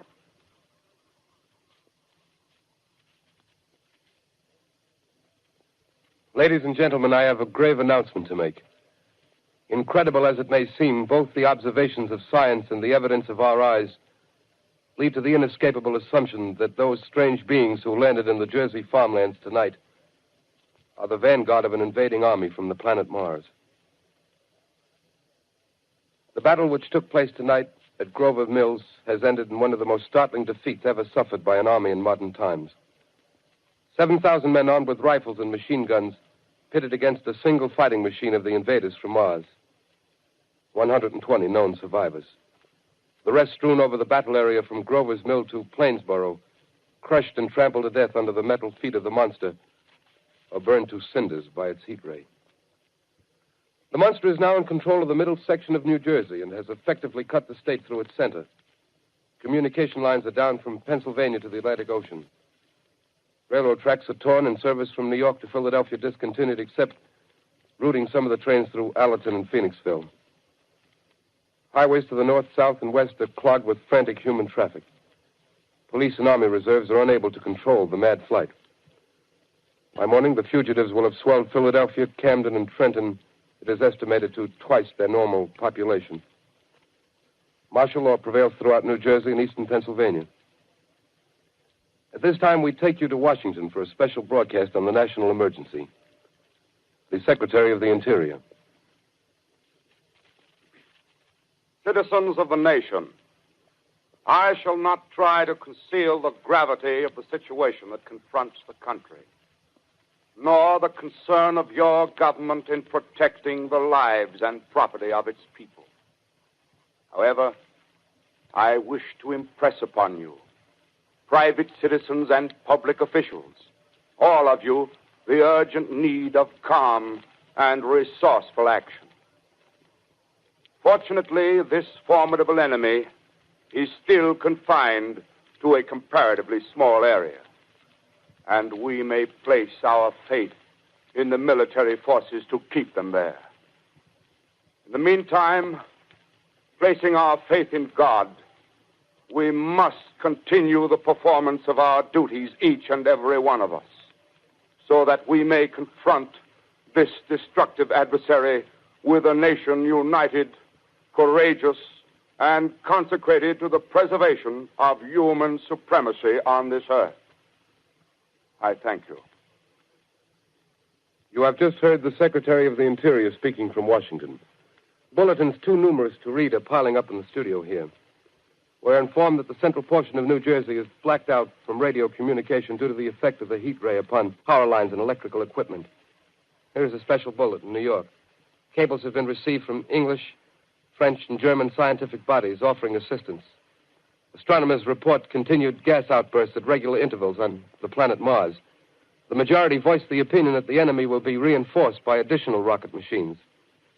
There have been several attempts made to locate Professor Pearson of Princeton, who has observed Martians at close range. It is feared he was lost in the recent battle. Langham Field, Virginia. Scouting planes report 3 Martian machines visible above treetops, moving north toward Somerville with population fleeing ahead of them. The heat ray is not in use, although advancing at express train speed, invaders pick their way carefully. They seem to be making a conscious effort to avoid destruction of cities and countryside. However, they stop to uproot power lines, bridges, and railroad tracks. Their apparent objective is to crush resistance, paralyze communication, and disorganize human society. Here is a bulletin from Basking Ridge, New Jersey. Coon hunters have stumbled on a second cylinder similar to the first, embedded in the great swamp 20 miles south of Morristown. Army field pieces are proceeding from Newark to blow up the second invading unit before the cylinder can be opened and the fighting machine rigged. They are taking up a position in the foothills of Watchung Mountains. Another bulletin from Langham Field, Virginia. Scouting planes report enemy machines, now 3 in number, increasing speed northward, kicking over houses and trees in their evident haste to form a conjunction with their allies south of Morristown. Machines also sighted by telephone operator east of Middlesex within 10 miles of Plainfield. Here's a bulletin from Winston Field, Long Island. A fleet of Army bombers carrying heavy explosive flying north in pursuit of enemy. Scouting planes act as guides. They keep the speeding enemy in sight. Just a moment, please, ladies and gentlemen. We've run special wires to the artillery line in adjacent villages to give you direct reports in the zone of the advancing enemy. First, we take you to the battery of the 22nd Field Artillery, located in the Watchung Mountains. Range 32 meters. 32 meters. Projection 39 degrees. 39 degrees. Fire. 140 yards to the right, sir. Shift range 31 meters. 31 meters. Projection 37 degrees. 37 degrees. Fire.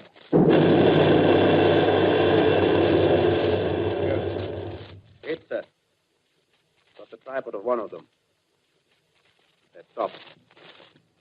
The others are trying to repair it. Quick, get the range. Shift 50-30 meters. 30 meters. Projection 27 degrees. 27 degrees. Fire.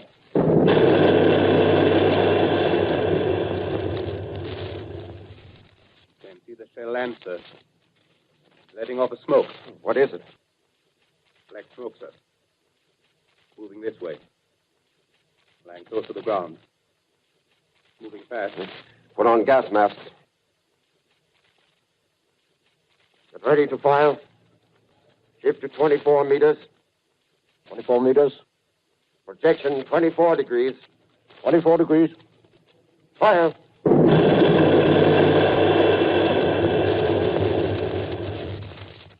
Still can't see, sir. Smoke's coming nearer. Get the range. 23 meters. 23 meters. 23 meters. Projection 22 degrees. 22 degrees.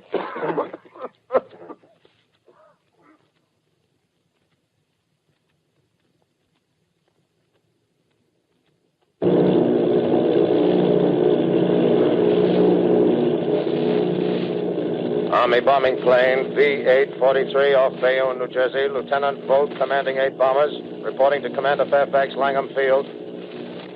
This is Vogt reporting to Commander Fairfax, Langham Field. Enemy tripod machines now in sight. Reinforced by 3 machines from the Morristown cylinder. 6 altogether. 1 machine partially crippled. Believed hit by shell from Army gun in Watchung Mountains. Guns now appear silent. A heavy black fog hanging close to the earth of extreme density, nature unknown. No sign of heat ray. Enemy now turns east, crossing Passaic River into the Jersey marshes. Another straddles the Pulaski Skyway. Evident objective is New York City. They're pushing down a high-tension power station. The machines are close together now, and we're ready to attack. Planes circling, ready to strike.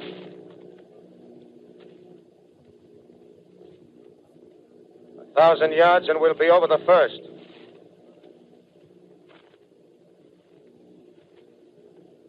$800 yards.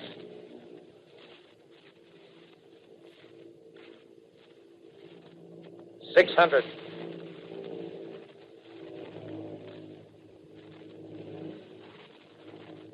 $400. $200.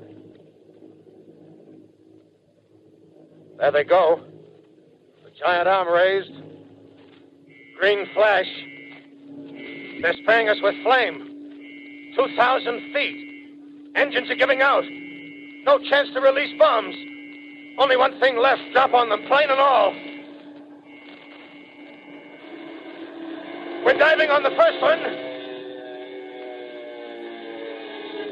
Now the engine's gone. 8.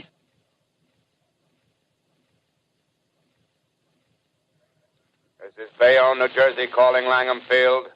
This is Bayonne, New Jersey, calling Langham Field. Come in, please. This is Langham Field. Go ahead. 8 Army bombers in engagement with enemy tripod machines over Jersey Flats. Engines incapacitated by heat ray. All crashed. 1 enemy machine destroyed. Enemy now discharging heavy black smoke in direction of... This is Newark, New Jersey. This is Newark, New Jersey. Warning. Poisonous black smoke pouring in from Jersey marshes. Reaches South Street. Gas masks useless. Urge population to move into open spaces. Automobiles use routes 7, 23, 24. Avoid congested areas. Smoke now spreading over Raymond Boulevard.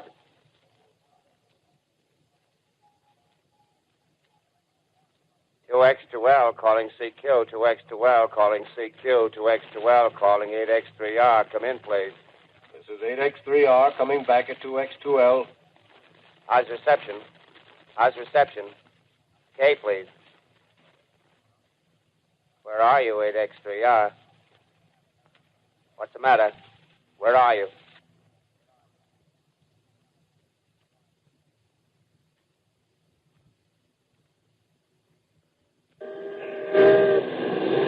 I'm speaking from the roof of Broadcasting Building. I'm speaking from the roof of Broadcasting Building, New York City. The bells you hear are ringing to warn the people to evacuate the city as Martians approach.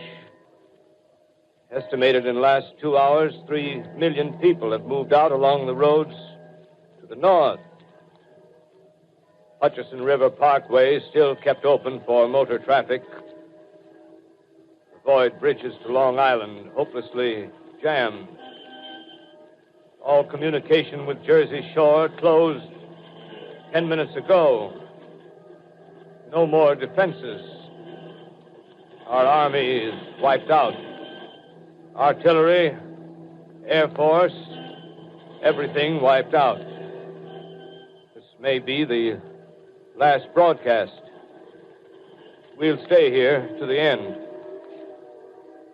People are holding service here below us in the cathedral. Now I look down the harbor, all manner of boats, overloaded with fleeing population pulling out from docks. Streets are all jammed. Noise in crowds like New Year's Eve in city. Wait a minute. The enemy is now in sight above the Palisades. Five great machines. first one is crossing the river. I can see it from here, wading the Hudson like a man wading through a brook. A bulletin is handed me. Martian cylinders are falling all over the country. One outside of Buffalo, one in Chicago, St. Louis. Seem to be timed and spaced. Now the first machine reaches the shore. He stands watching, looking over the city. The steel cowlish head is even with the skyscrapers. He waits for the others. They rise like a line of new towers on the city's west side. Now they're lifting their metal hands. This is the end now. Smoke comes out, black smoke drifting over the city. People in the streets see it now. They're running toward the East River, thousands of them, dropping in like rats. Now the smoke's spreading faster. It's reached Times Square. People are trying to run away from it, but it's no use. They're falling like flies. Now the smoke's crossing 6th Avenue. 5th Avenue. 100 yards away. It's 50 feet.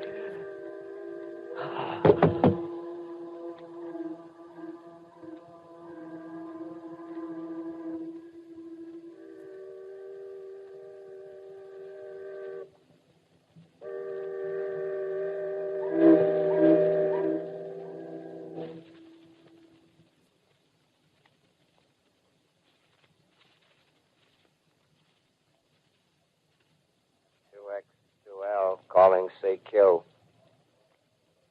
2X2L calling CQ. 2X2L calling CQ, New York. Isn't there anyone on the air? Isn't there anyone on the air?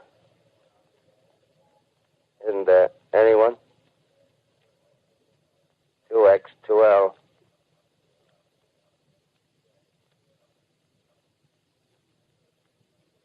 You are listening to a CBS presentation of Orson Welles and the Mercury Theater on the Air in an original dramatization of The War of the Worlds by H.G. Wells. The performance will continue after a brief intermission. This is the Columbia Broadcasting System. The War of the Worlds by H.G. Wells, starring Orson Welles and the Mercury Theater on the Air.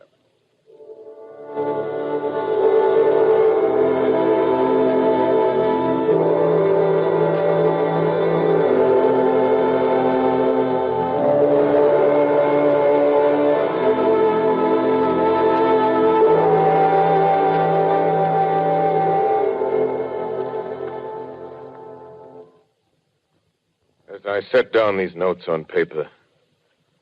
I'm obsessed by the thought that I may be the last living man on Earth.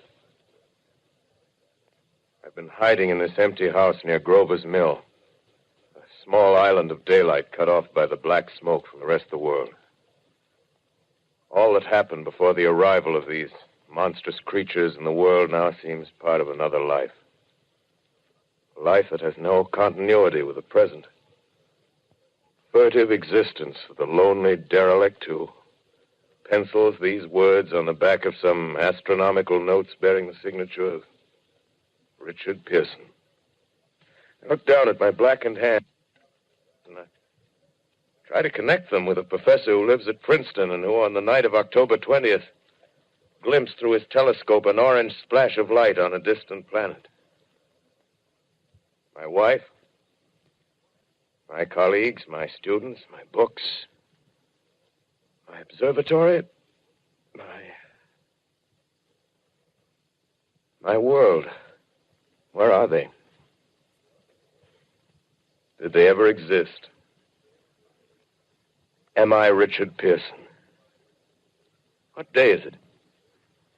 Do days exist without calendars? Does time pass when there are no human hands left to wind the clocks? Writing down my daily life, I tell myself I shall preserve human history between the dark covers of this little book that was meant to record the movements of the stars. But to write, I must live, and to live, I must eat. Find moldy bread in the kitchen and an orange not too spoiled to swallow. Keep watch at the window. Time to time, I catch sight of a Martian above the black smoke. The smoke still holds the house in its black coil, but at length there's a hissing sound, and suddenly I see a Martian mounted on his machine, spraying the air with a jet of steam as if to dissipate the smoke. I watch in a corner as his huge metal legs nearly brush against the house. Exhausted by terror, I fall asleep. Morning. Sun streams in the window. The black cloud of gas is lifted, and the scorched meadows to the north look as though a black snowstorm had passed over them. I venture from the house. I make my way to a road, no traffic. Here and there, a wrecked car, baggage overturned, a blackened skeleton. Push on north. For some reason, I feel safer trailing these monsters than running away from them. And I keep a careful watch. I've seen the Martians feed. Should one of their machines appear over the top of trees, I'm ready to fling myself flat on the earth. Come to a chestnut tree. October. Chestnuts are ripe.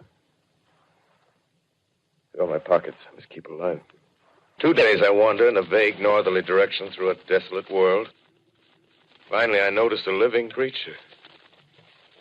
A small red squirrel in a beech tree. I stare at him and wonder. He stares back at me. I believe at that moment the animal and I shared the same emotion. The joy of finding another living being. Push on north. I find dead cows in a brackish field, and beyond the charred ruins of a dairy and a silo remain standing guard over the wasteland like a lighthouse. Deserted by the sea. Astride the silo perches a weathercock. The arrow points north. North. Next day, I come to a city. City vaguely familiar in its contours, yet its buildings strangely dwarfed and leveled off as if a giant had sliced off its highest towers with a capricious sweep of his hand. Reached the outskirts. I found Newark. Newark, undemolished but humbled by some whim of the advancing Martians.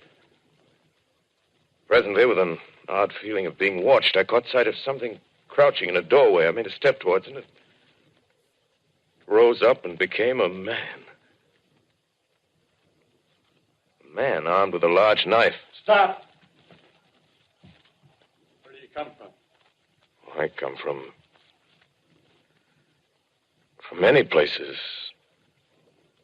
A long time ago, from Princeton. Princeton, huh? That's near Grover's Mill. Yes. Grover's Mill. There's no food here. This is my country. All this end of town down the river. There's only food for one. Which way are you going? I don't know.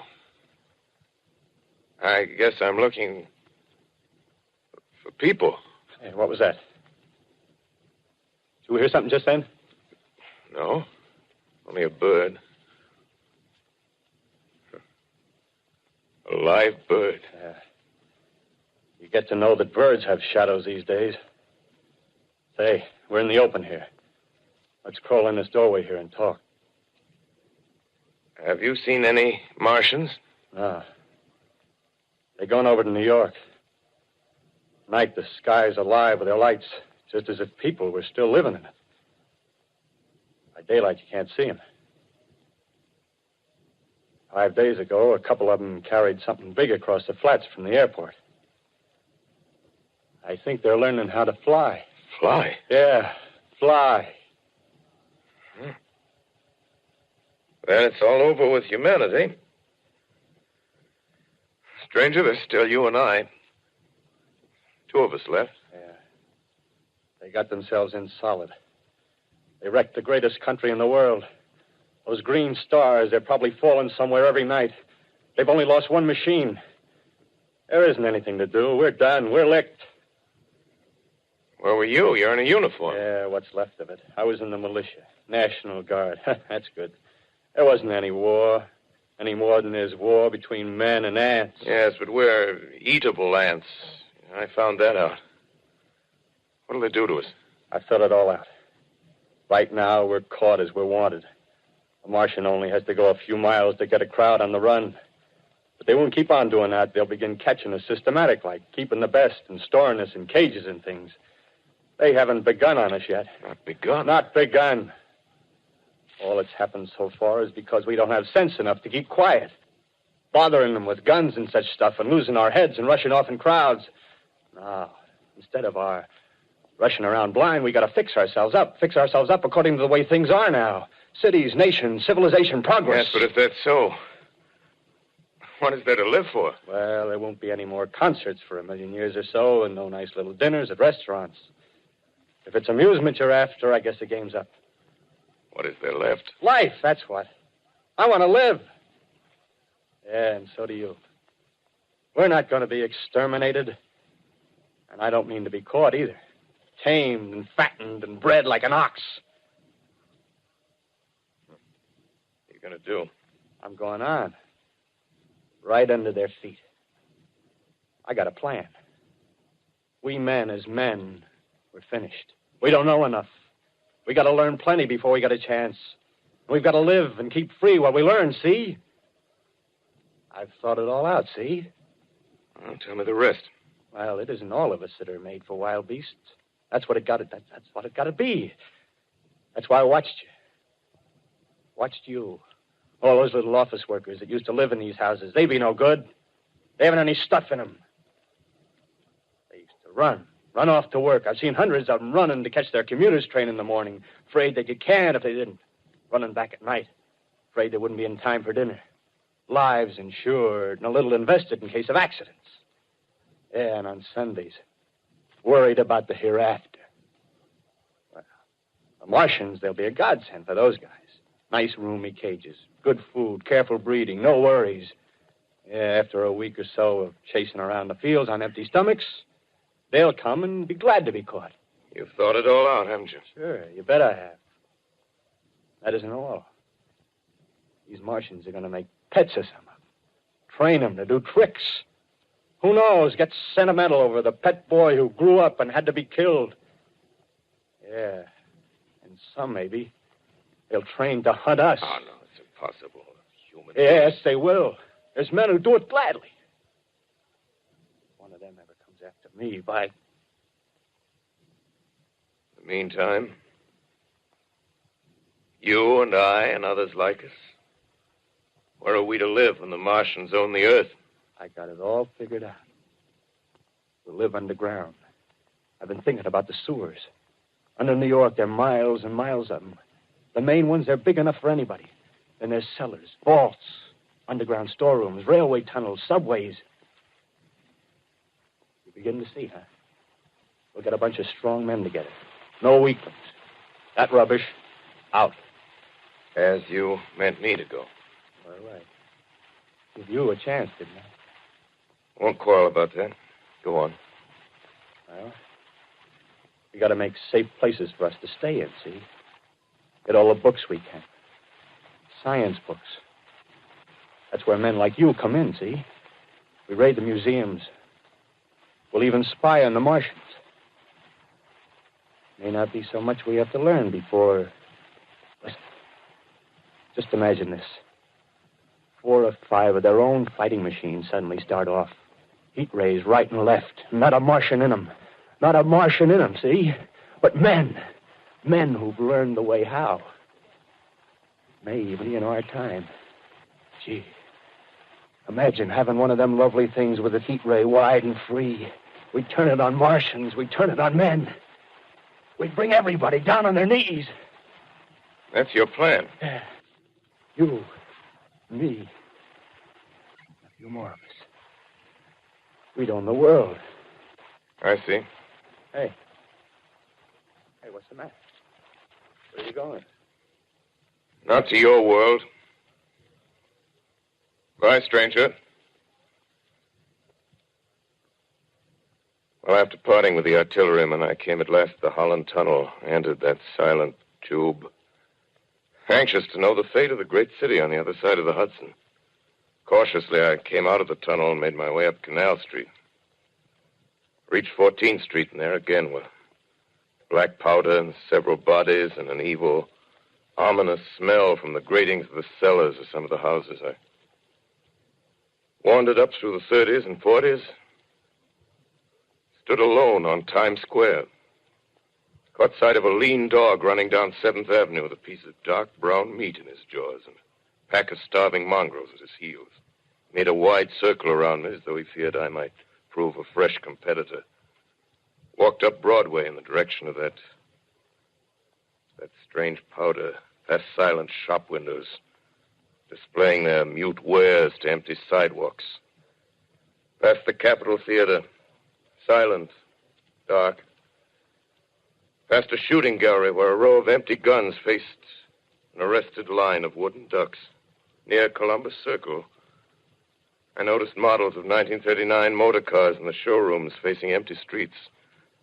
Over the top of the General Motors building, I watched a flock of black birds circling in the sky. Hurried on. Suddenly, I caught sight of the hood of a Martian machine, standing somewhere in Central Park, gleaming in the late afternoon sun. An insane idea. I rushed recklessly across Columbus Circle and into the park. I climbed a small hill above the pond at 60th Street, and from there I could see standing in a silent row along the mall 19 of those great metal titans, their cowls empty, their steel arms hanging listlessly by their sides. I looked in vain for the monsters that inhabit those machines. Suddenly, my eyes were attracted to the immense flock of black birds that hovered directly below me. They circled to the ground.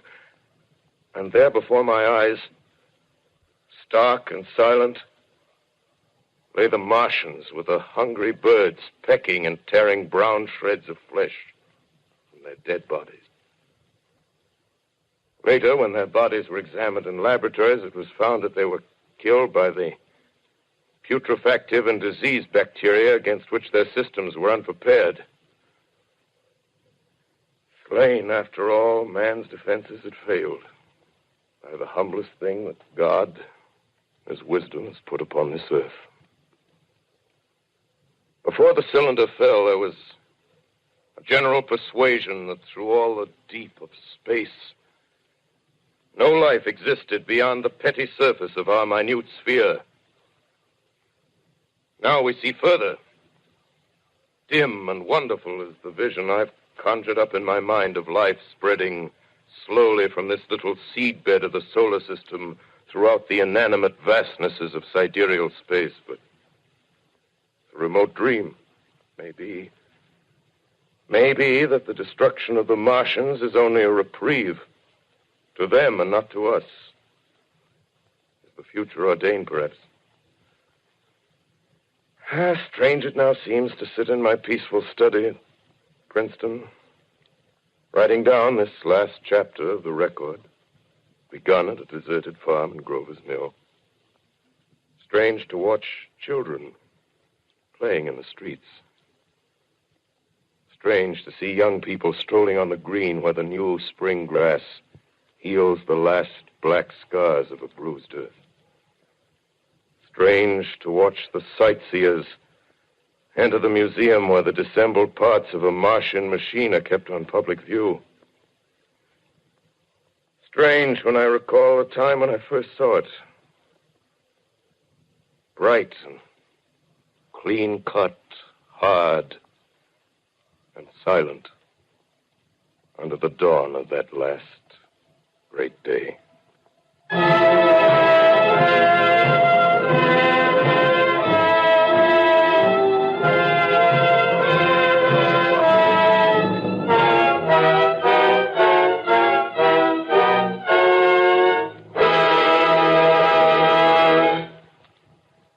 This is Orson Welles, ladies and gentlemen. Out of character, to assure you that the War of the Worlds has no further significance than as the holiday offering it was intended to be. The Mercury Theater's own radio version of dressing up in a sheet and jumping out of a bush and saying boo. Starting now, we couldn't soap all your windows and steal all your garden gates by tomorrow night, so we did the best next thing. We annihilated the world before your very ears and utterly destroyed the CBS. You will be relieved, I hope, to learn that we didn't mean it and that both institutions are still open for business. So goodbye, everybody, and remember, please, for the next day or so, the terrible lesson you learned tonight. That grinning, glowing, globular invader of your living room is an inhabitant of the pumpkin patch, and if your doorbell rings and nobody's there, that was no Martian. It's Halloween.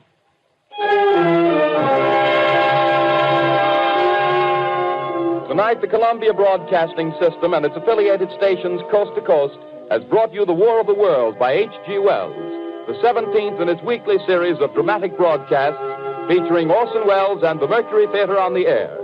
Next week, we present a dramatization of 3 famous short stories. This is the Columbia Broadcasting System.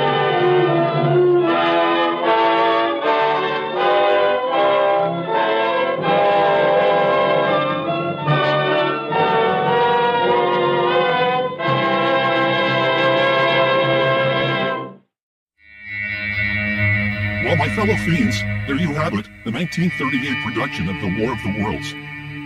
So, that wraps up our Halloween Spooktacular for 2025. Here at the Northern Light Webcasting Network, we hope that our Halloween stories help to bring a little fun to your Halloween celebration. And if we did manage to send a brief shiver down your spine, we'll call that successful. Please remember, it's all in good fun. We wish you a very happy Halloween and good night.